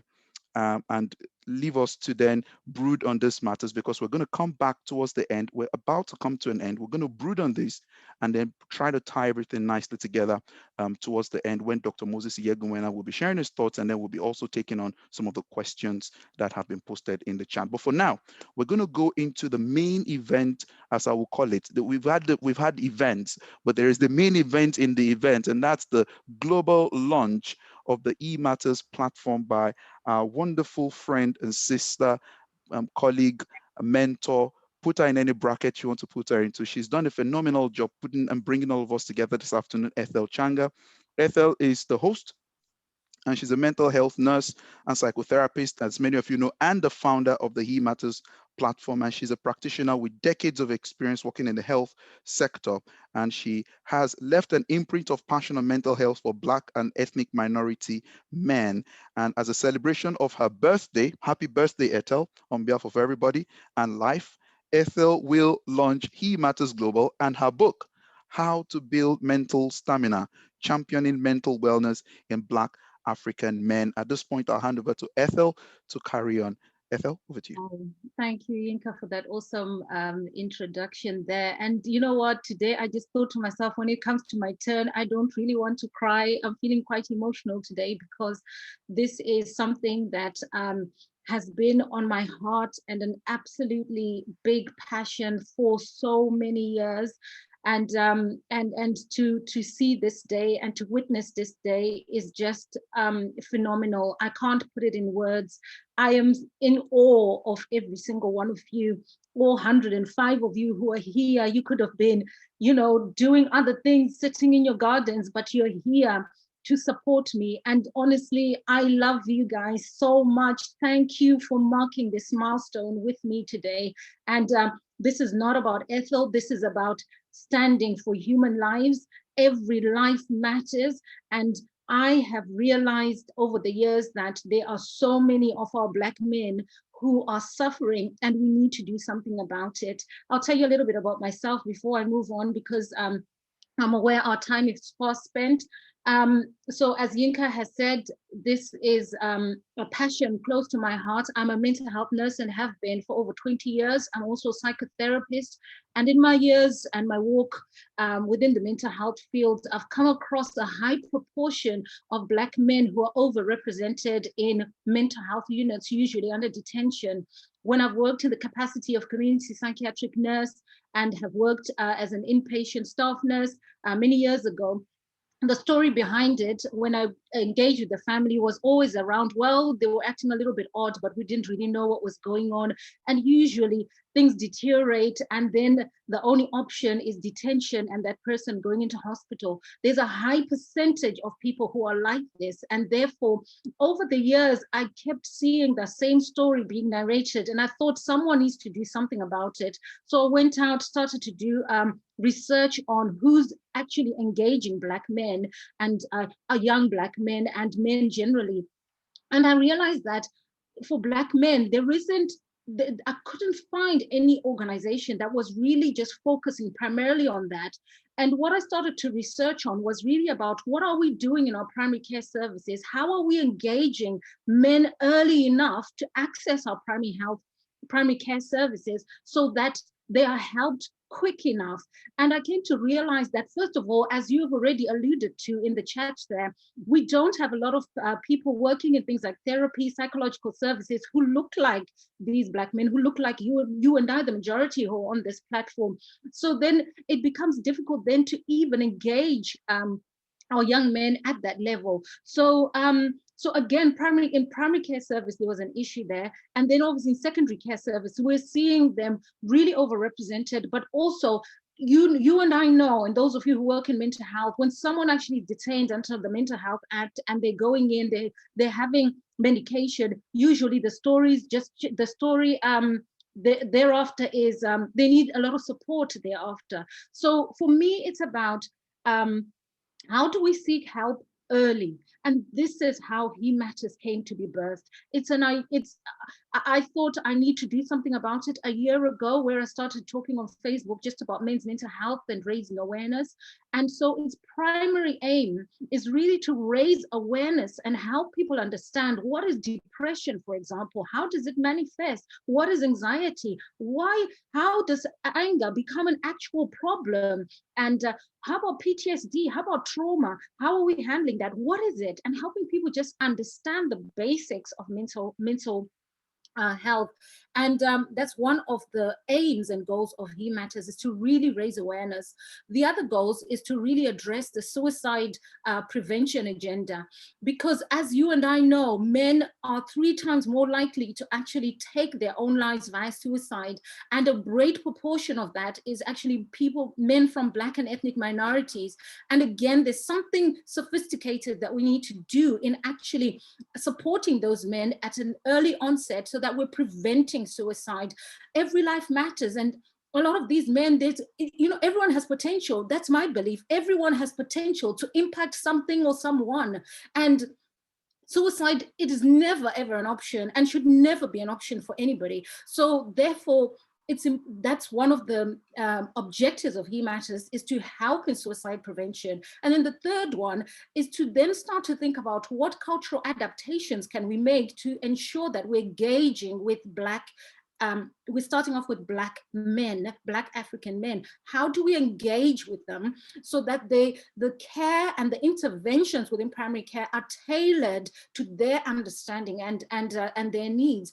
And Dr. Peter has alluded to some of the things that we can start doing. And also the next thing that we want to be working on is to really think about how we can get more people from Black and ethnic minorities actually being trained to become therapists, so that we are engaging people at an early onset. So this is how He Matters was birthed. And obviously today, the idea has come into fruition. There are people who stood behind me, behind the scenes. Honestly, there's a whole sea of people behind the scenes who are standing with me on this. And I am extremely and eternally grateful. And like I said, this is not about Ethel. This is about people's lives. And I like the collaboration and the coming together and the solidarity that this is bringing together. I was just shedding tears from the start of this meeting, just thinking, what a day in my life, and what a great milestone in our lives, not Ethel's life, in our lives. So thank you so much. I've got my colleague Maureen who's here. She's the operational manager. I'm going to call her in a moment, but I just want to share a few things in terms of the direction that we now need to take. He Matters is a community interest, therefore it relies on funds. It's going to be relying on funds. So far, the things that we've done, I've done it out of my own personal pocket, and we're going to be moving to a place where we're really going to be seeking funds and asking you to support us in what we're trying to do. So I've put together some slides, which I just want to quickly share with you. And these slides are really around, let me just screen share. Can you see my screen? Yeah. So these slides are really, oh, I can't move my slides. Okay, there we go. So these slides are really just showing the direction that we want to be taking as He Matters. First of all, before I talk about the app, I just want to talk to you about the book that I've written. I was really ill end of last year with COVID. And I do know that COVID has kind of amplified a lot of things for us. One of it is that we can now meet and do these things online. I know people have connected from all over the world to be here.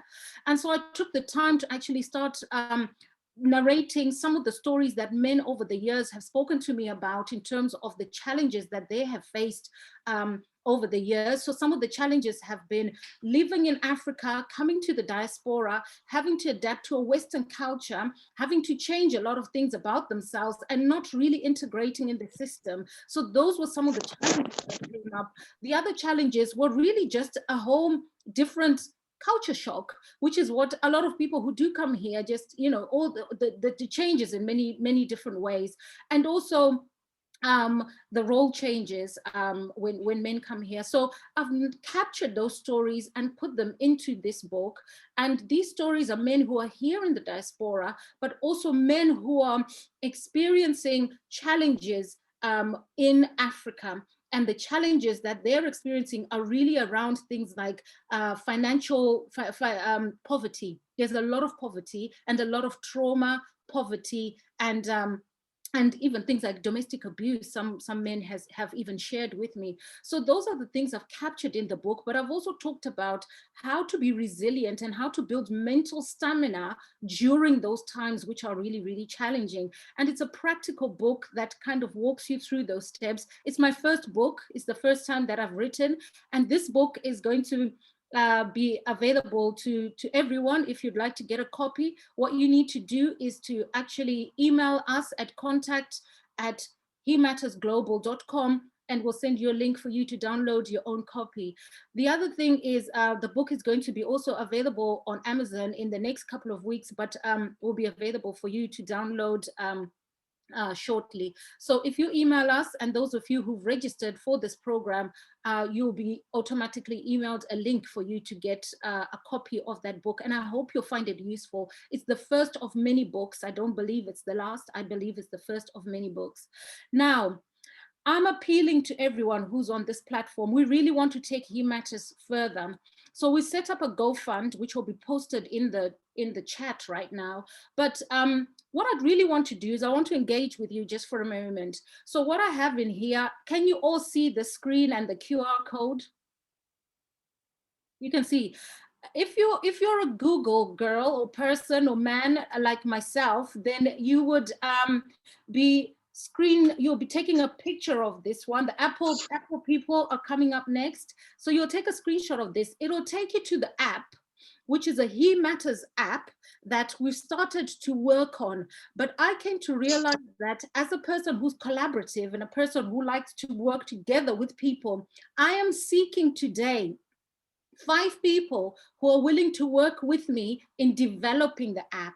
So if you're a Google person, you've got Android, please just screenshot this. If you are Apple, just screenshot this and it'll take you straight to the app. Download the app, and then what we'll do is I need people to come forward. If you are there and you're happy to support He Matters in doing that, just type yes in the chat box or email us at contact@hemattersglobal.com, and we'll be really privileged to have you actually support us in building this app even further, because there's something about working in collaboration. So I can't see the chat at the moment, but I'm hoping that somebody's saying yes. They will. Yinka, are people going to join forces with me on here? So that's where we are with regards to that. And the GoFund link has been posted in the chat. So really would be grateful. Whatever you are willing to donate or support He Matters in, we will be extremely grateful. And as I said, the journey so far has been me working on it from a personal perspective, from my own personal funds. But because we want to expand this, I think there's something more sophisticated we need to do with regards to that. But if you want to work on me with regards to the app, so once more, Apple Store, take a shot, Android, Google, take a shot on there, and you'll go straight to the app. And the app looks like this. Once you go on it, it looks like that. So it's got how are you feeling, support for you, urgent help, workshops, feedback, contact us, blog, alerts, and information. Contact me or us as a team at that email address. And I'll be so pleased if you can just join forces with us in developing that even further. Even the picture, for example. And one thing I must confess, I did see, that supporting you, maybe we need to change the icon there. So it's not a handshaking one, but yeah. Don't tell anybody, but yeah, it's one that certainly needs to change. So that's it. So what we're going to do next is in April, we're starting to run workshops. You'll be seeing on our Facebook platform, our Twitter platform, our Instagram platform, that we're starting workshops in April, and the dates are as such. So the dates for the workshops are as such. We're going to start by going into stress. We're going to be, because stress is something that's experienced by everybody, but underneath stress, there are also many other issues. So we're going to start with understanding stress. And though it sounds really basic, there is a lot that's underneath that first session. So it's a series of 4 sessions, which are running in April from the 3rd, the 10th, the 17th, and the 24th. It's important that whoever signs up actually comes to all these sessions to actually get maximum benefit and to leave with your blueprint on how to manage stress.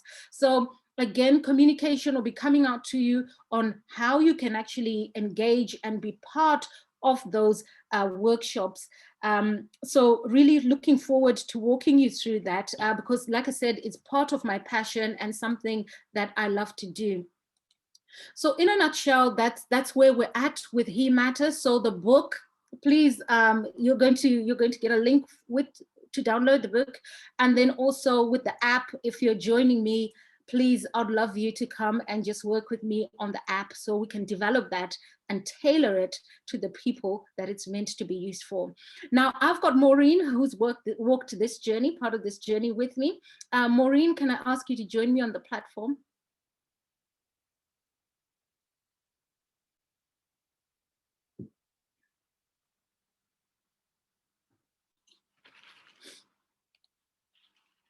Is she there? She's having a little bit of trouble locating her. As soon as I've got her on, okay, I'll put her up. Yeah, thank you. So, thanks, Itai. So Maureen has been on this journey with me because what we're doing as He Matters is we've set up as an NGO or we are setting up as an NGO in Zimbabwe, which Maureen is going to talk to us a little bit more about. Once we kind of get her on screen. The reason that we're doing that is because when I started talking on Facebook with regards to just what is depression, what is anger, just what is, and started just engaging people in that way, there was an overwhelming response from people who are in Zimbabwe. So people who are here, but also people in Zimbabwe. So as a result of that, we are going to be also launching in Zimbabwe. So work has already started to happen on the ground with regards to that. Maureen, are you coming in, or is she, can we locate her? No, she was there. I don't know what's happened. I can't find her. Maybe I think she was queued on, but then I think we just lost her video, so she might have lost connection temporarily. But I'm trying to raise her on a mobile, and we should have her soon. No problem at all. Yeah, so we're trying to set up in Zimbabwe, and so that's in the pipeline. But we're already kind of, like I said, set up here, and really, really pleased that you're all on board, and all our speakers today have come to be on board this journey. I think I'll take this opportunity to most probably just look into the chat and answer and see what's going on there. So I can see people are saying yes, they're going to. There are a few people who said yes, they're going to join in. Thanks, Michael. Thanks, Andre. You're going to join me in developing the app. And thanks, Joe, for doing that. So if we can just put the GoFund link in the chat, that'll be really useful so that you can just go straight to the link and donate to He Matters. So we move this forward. And also, if you'd like to contact myself, you can do that on contact@hemattersglobal.com, and I will come straight back to you. And thank you so much, everyone, for the birthday wishes as well. So Audrey, what are you saying from Audrey? Oh, how can you, Audrey, please do get in touch with me. Please put it in the chat there. Please put our email address in the chat, contact@hemattersglobal.com. Audrey, get in touch. Anyone who wants to get in touch with me. In fact, like we've already said, I'm staying on for about 20 minutes longer after this call, and you can ask me any questions that you want in terms of where we are going with regards to this. So it looks like we can't engage Maureen, but in a nutshell, she was going to walk us through our journey in Zimbabwe so far. We've put our strategy together. We are at a point where we are ready to take off. So join us. Those of you who are in Zimbabwe, please make contact. Let's collaborate. There's something about working in collaboration. Let's collaborate and let's come together and actually help our community in addressing these issues. Ethel, now might be a good time to introduce Dr. Moses, and he's got a couple of slides that he wanted to share, so it might be a good time to introduce him now. All right, then. So over to Dr. Moses, and I do apologize. Maureen seems to have dropped off then.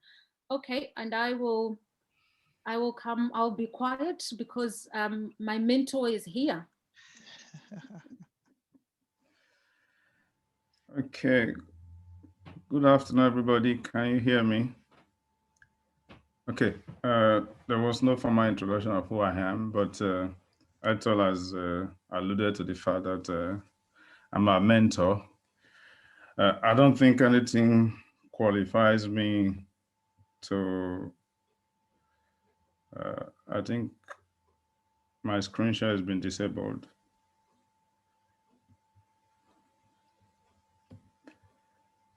Okay, I think I'll go on so we don't waste time. I don't want to take too much time.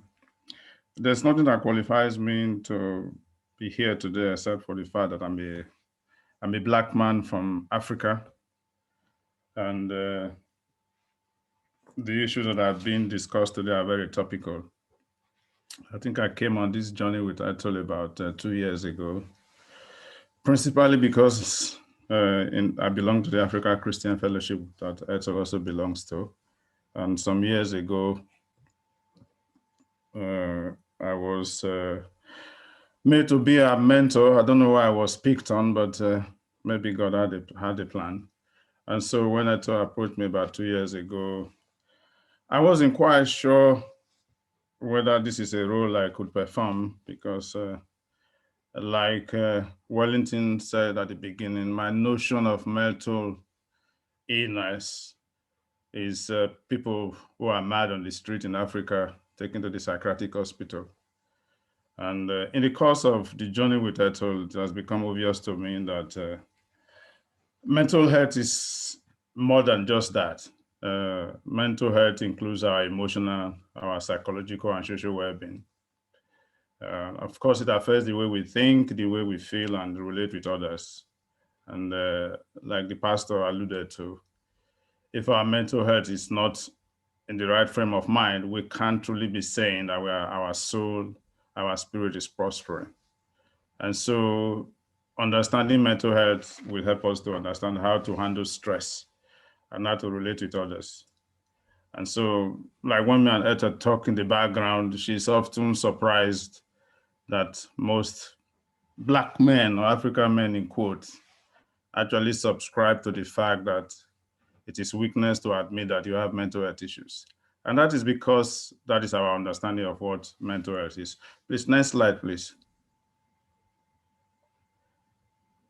Okay, now the whole essence of e-matters today is intended to help men and the people that love them. I like it when Wellington said that men don't often try to seek issues to their mental problems. It's the women that have to put up with them, that understand that there's an issue here and there are things that we need to deal with.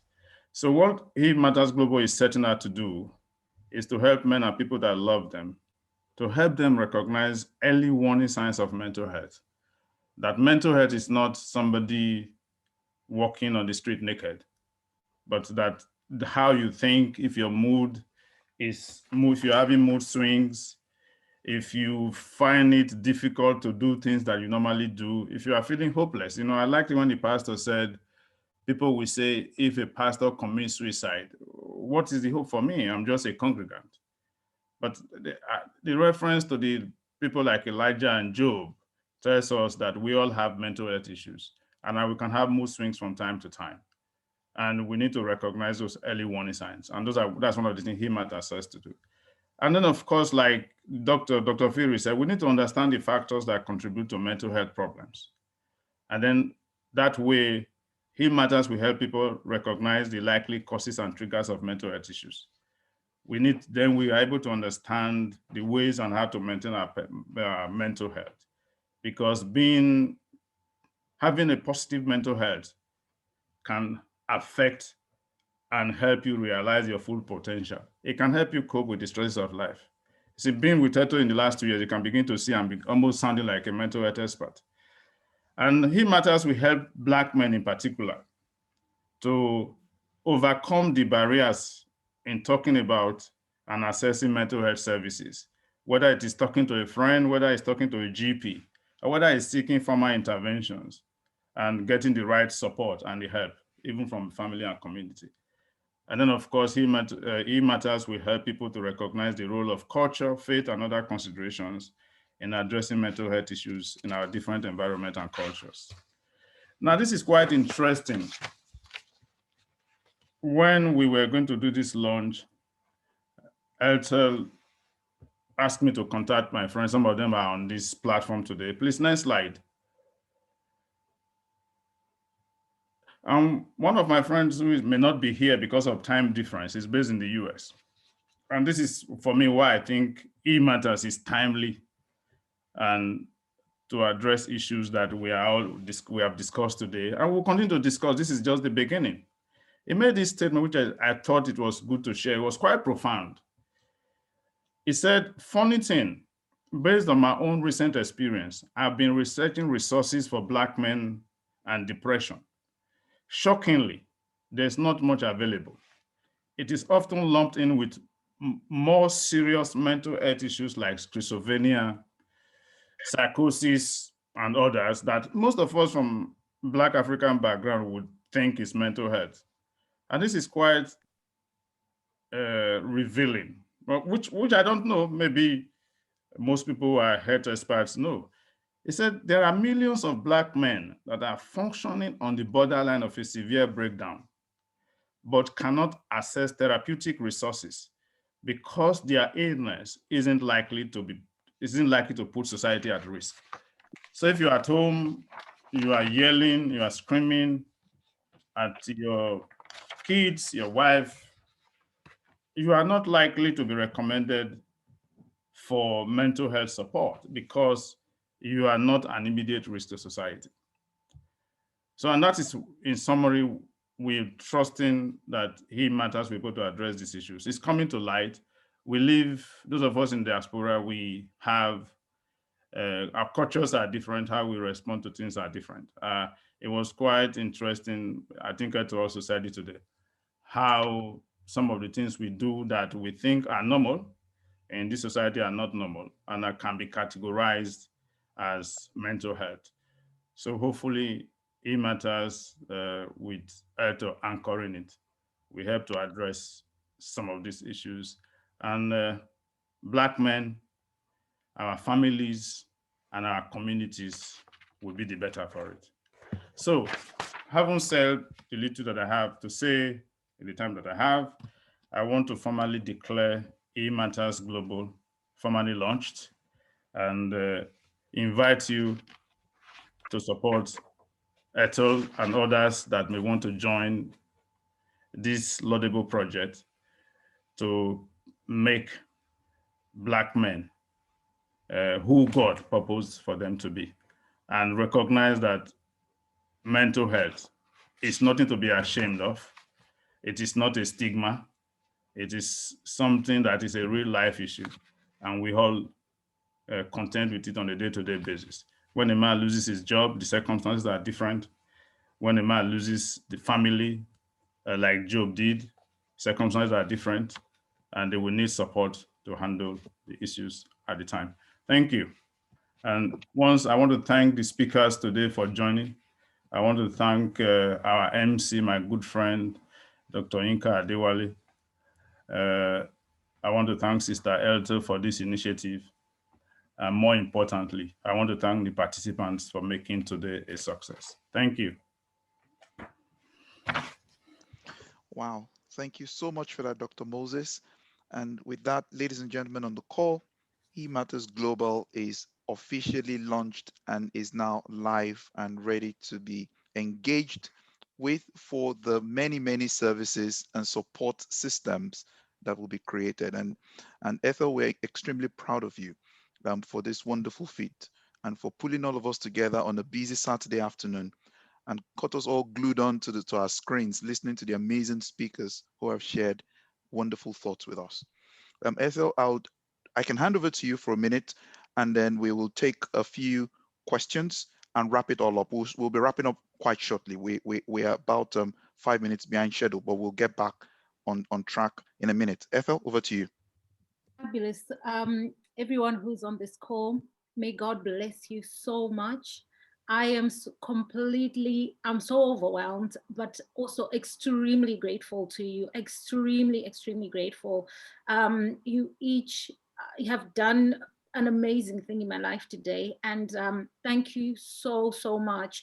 But I also want to say to you that this is not an Ethel journey, this is an us journey. So please get in touch and let's walk this journey together. Contact me, get in touch. And I also like to thank the speakers. You know what,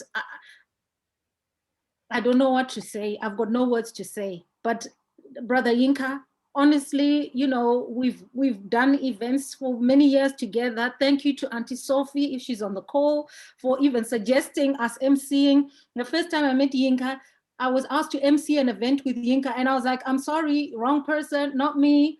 I can't do this thing. And Auntie Sophie, I don't know if you're on the call. Auntie Sophie was like, yes, Ethel, you can. And I was like, not me. You got the wrong girl. And so Yinka just made me feel at ease. And this was about 10 years ago. And since then, I now MC, I don't know, I speak at events, every week I'm speaking at some event. So I thank you so much, Yinka, for working with me for all these years. You've been a good brother and a good friend.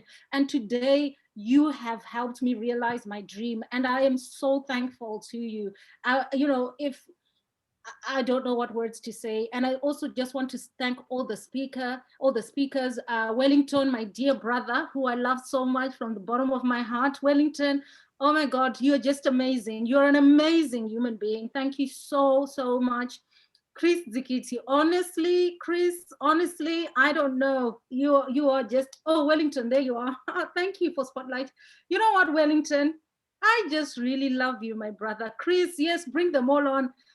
Chris, thank you so much. Thank you, Chris. And Arthur, you still there? I don't know, maybe Arthur's gone off. Peter, Dr. Peter, honestly, guys, I'm even lost for word. As soon as lockdown finishes, I promise I'm going to cook sadza. You'll come to my house, we will eat sadza, and we will that old chestnut. How about that? Okay. Yinka, thank you. And I think Arthur's gone. And I think Dr. Charles had to go, but Pastor Nick, where's Pastor Nick? Can someone take a picture of us while we're like? Pastor Nick needs to come back on camera for us to be able to spotlight him.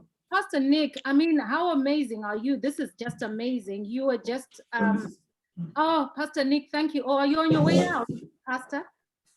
Okay. No, I'd gone out briefly, but I'm back. You're back. Fabulous. Pastor, thank you so much. I mean, I can't thank you enough. Dr. Moses, thank you so much for walking this journey with me. Dr. Moses, have you gone? Dr. Moses, thank you. I mean, how can I thank you? I can't thank you enough, honestly. You guys, you are now, you know, you've helped launch such an organization that is going to impact so many lives. Thank you so much. Have I left? Oh, Dr. Moses, there you are. Thank you so much. And Maureen, unfortunately, I think she's dropped off, so I don't know where she is, but I am eternally grateful. And if the team could just screenshot this so that we can actually keep it as part of the memory and the milestones of He Matters. And yeah, so grateful. Thank you, guys. Remember, lockdown finishing. We are eating egusi, pounded yam, sadza, all together. We're gonna have a feast. So thank you so much. We'll hold you to that, Ethel. Yeah. And then I also want to, before we go, yeah, I also want to thank the team who've been behind me. So Polite, can you come on? Emily, can you come on? Onai, can you come on? Itai, can you come on? Hilda, can you come on? Thank you. can we please have you on here? The team online. I'm waiting for you guys to come on. Onai, Polite, Itai.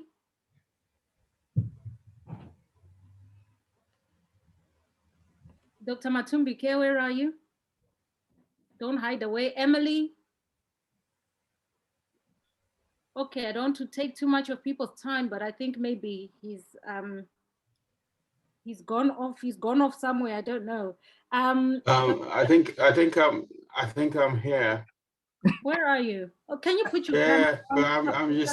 I'm just not sure.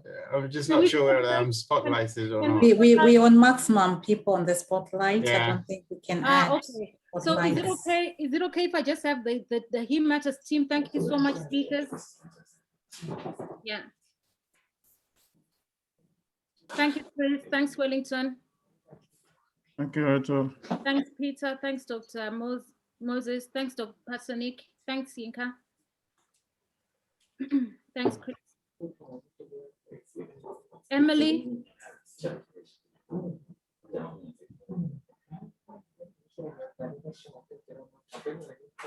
Emily, Onai, Hilda. I'm sorry, I can't come on video, but I am here. Emily, you need to be on. We need your camera. I can't come on camera. Sorry. Okay. I accept your thanks. Hilda, is Hilda about? Okay. I just want everybody, please just help me. Everyone who's still on the platform, we've got 70 people. Please just help me thank this team who have actually stood behind He Matters and Dr. Yinka. Dr. Yinka, you need to come back on. Please, a big round of applause for them and thank them for me on behalf of He Matters. Dr. Yinka, everybody, these guys have worked tirelessly. When I say tirelessly, I'm talking about tirelessly in kind of putting this all together and just ideas and standing with me. So guys, I'm so grateful. Thank you so much. May God bless you. As you stood with me, may you never lack people to stand with you. Thank you so much. Now I'm hanging on for a bit. So if anyone has any questions, you can unmute yourself and fire away your questions. And I'm still here hanging about. Any questions from anyone? You can put your hand up. We have Ruth. Ruth, yeah, go ahead. Hi, thank you very much to all the presenters. My question was, maybe I missed it, I was a few minutes late. So this He Matters, I haven't had a chance as well to have a look on your website. So how do people access the services? And yeah, I think that's my biggest, yes, one of my questions. Okay, so all the updates are going to come through the app. The updates are also going to come through the website, and you need to follow our handles. So you need to follow our social media. We're on Twitter, He Matters G, and then we're also on Instagram, He Matters. Then we're also on Facebook, He Matters. We'll put all communication, all content will be going out there. There's a team in Zimbabwe that is working, which is our media team, who are ensuring that all communications are always on those platforms. So yeah, so that's one way that you'll get to know. Also, just contact us at He Matters. As you can see, we're starting off and setting off. So anything or any questions you have and you can't find anywhere, just email us, contact@hemattersglobal.com, and we'll come back to you. All right, okay. Okay, thank you. Yeah. Thanks, Ruth. Melody?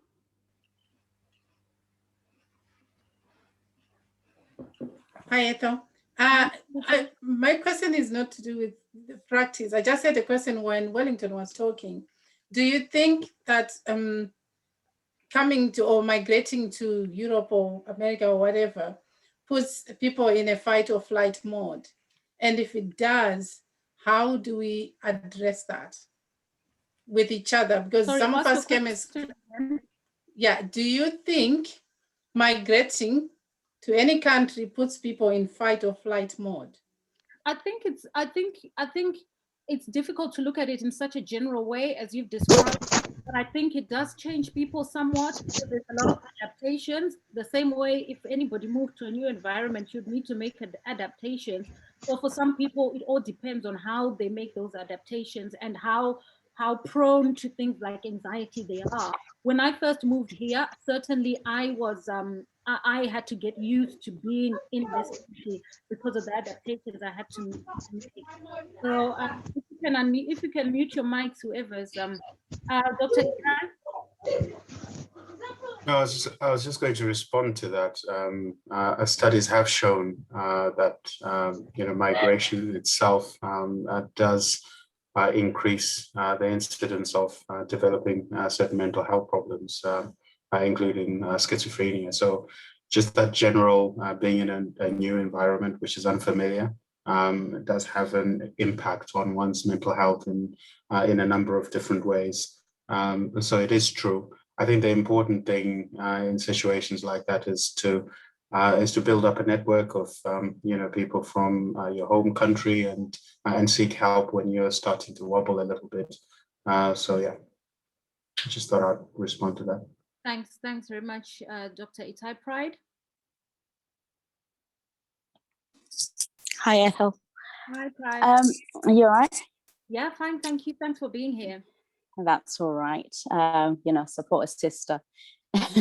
So I just thought I'd just ask. I know this is going to be for I suppose a service for males, but have you got like a specific team that will deal with sort of teenagers, adolescents, that sort of thing, especially the ones that kind of emigrate to either the UK, the US, because you find that some of them end up with issues, especially surrounding wanting to be, involved or part of the culture.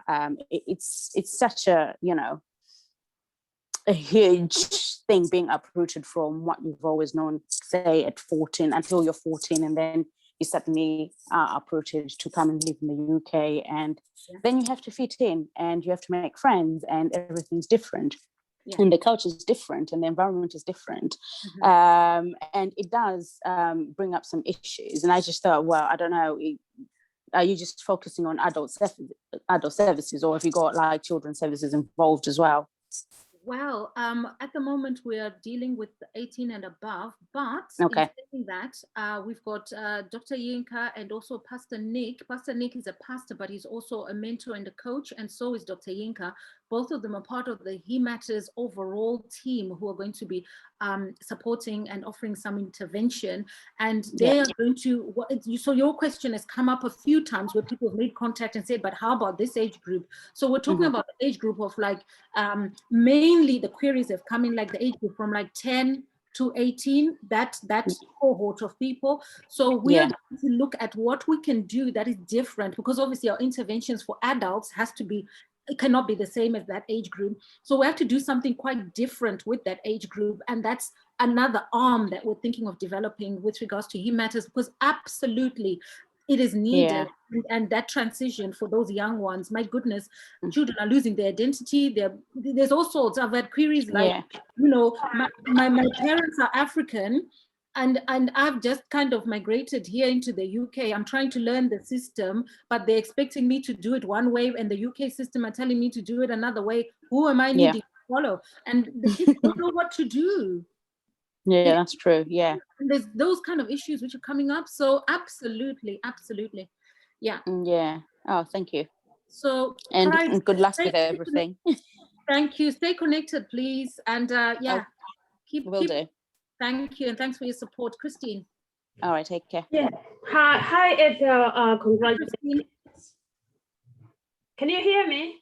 Yeah, I can hear you, Christine. Go ahead. Yeah, congratulations, Ethel. You've done well. I'm proud of you. This is amazing. But my question to you, I don't know how far you've gone to reach out to churches to introduce to psychotherapists, because it's been really a big thing within the Black churches. So that I don't know how open are they. Do you know something? Believe it or not, Christine, in the last year, I've been invited to church conferences because now obviously they're happening on Zoom. So I'm invited anywhere. I can be in a church conference speaking about mental health anywhere in the world, really. And so what my message is, the church and us psychotherapists, we need to work in parallel. So we need to pray, but we absolutely need to apply some practical intervention, and we need to work in parallel. And mental health, affects everybody. So I think the church, we need to do more. We need to have more and more people who are picking up that thread, and actually people who are actually psychotherapists in churches actually having that forum to actually start to talk about mental wellness and mental well-being. So absolutely a need, but we need to join forces and do it collaboratively and make sure that our voices being heard out there, and also that churches are seeing this as a positive rather than a negative, because as you heard from Pastor Nick, we've got church. So I think that's an idea that we need to develop even further. Yeah, because it's a big one. Big one, a very, very big because one. I'm a psychotherapist myself. Oh, so I find really difficult because there are issues that we work with within couples, within the youth, and like someone said, they are more demonized because then the fear creeps in that if there is a psychological intervention within the church, then it means then we are part of the demonic team. So I didn't know, someone talks about cognitive dissonance. That's what the church is avoiding. Yes, we can talk about it, but are they implementing that into the church? Yeah, we really need to think about it. So I think it's a conversation we definitely need to take forward and really develop. So Christine, please get in contact and maybe let's think together, right? And champion this together. Yeah, thank you so much. Well done. Thanks, Christine. Is there any more questions from anyone? Sorry, I just want to add a comment that if you want to get access to church leaders, then you've got to probably find somebody within those churches that has a balanced view of life, and not those that just think that those that look at the Bible from one perspective. Because obviously, if a pastor thinks that talking about mental health, it means you have been under demonic attack, then maybe finding somebody in the church that the pastor or bishops listens to, who sees things from a different perspective, may be the way to go. Yeah, definitely. Thank you. Any other questions? So we've got two questions sent to me. And the first question is, how do we normalize culture? I believe this person is asking in response to some of the comments that the speakers have shared this afternoon. How do we normalize culture? And the second one is, how do we meet men where they are? And I believe either you take it on, and also I believe some of the speakers still on the call can help chime in as well. How do we normalize culture? And how do you meet men where they are?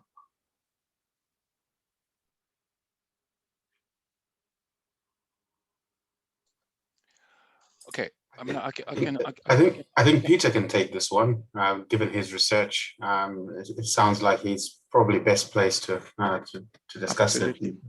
Okay, I mean, I think it's important for everyone to recognize that they've got a culture. Yeah.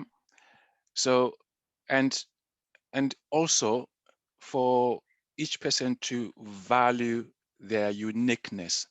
Oftentimes, a good example, oftentimes Black people, when they are in other areas, they try to fit in. When you're trying to fit in, you are not acting as who you are. And what tends to happen is that you don't even function at your full potential because you're trying to be someone else. I can give you an example. The top 20 Forbes organizations are organizations that are diverse. They value individuality. That's why those people are creative. That's why those people, they design all those things. So those companies actually they've got diversity, they've got inclusion, which means whether regardless of your ethnicity, identity, or gender, you are valued as who you are. Now, when you come in as who you are, then you harness your potential, which means your output for an organization will be high. And that's the same thing for young people. You know, you don't have to speak like someone else. Speak like who you are, because then you express your potential, and don't hide who you are. You know, the emphasis on culture, why it is important is because we see our world through our culture. You know, the way that we think, our values, our norms. I mean, imagine right now, if I came and conflicted with your values right now, will you engage with me in clinical practice or in therapy or in anything? If I asked you to do something that conflicted with your values, no. You know, you just say, yes, thank you, but you walk away. But that's what's happening in our services. So to this individual, I'll say, you know, understand your culture. To healthcare professionals, I will say also understand your own culture, because especially for talking therapies, you know, talking therapies, you know, it's not about medication. As a therapist, I'm the agent of change, you know, so my culture can play. It's, some people don't realize that they often impose their dominant culture on others without realizing it. So we've also got an onus to understand our own culture, so that we don't impose on someone else. You know, whether even if you are a Black healthcare professional working with a white population, that's the same thing, because it's about reciprocity. You know, whether you're working with a different group, whether you're men working with women, it's a reciprocity issue. So you need to really understand your own culture, but also understand your stereotypical assumptions, because they and seek supervision.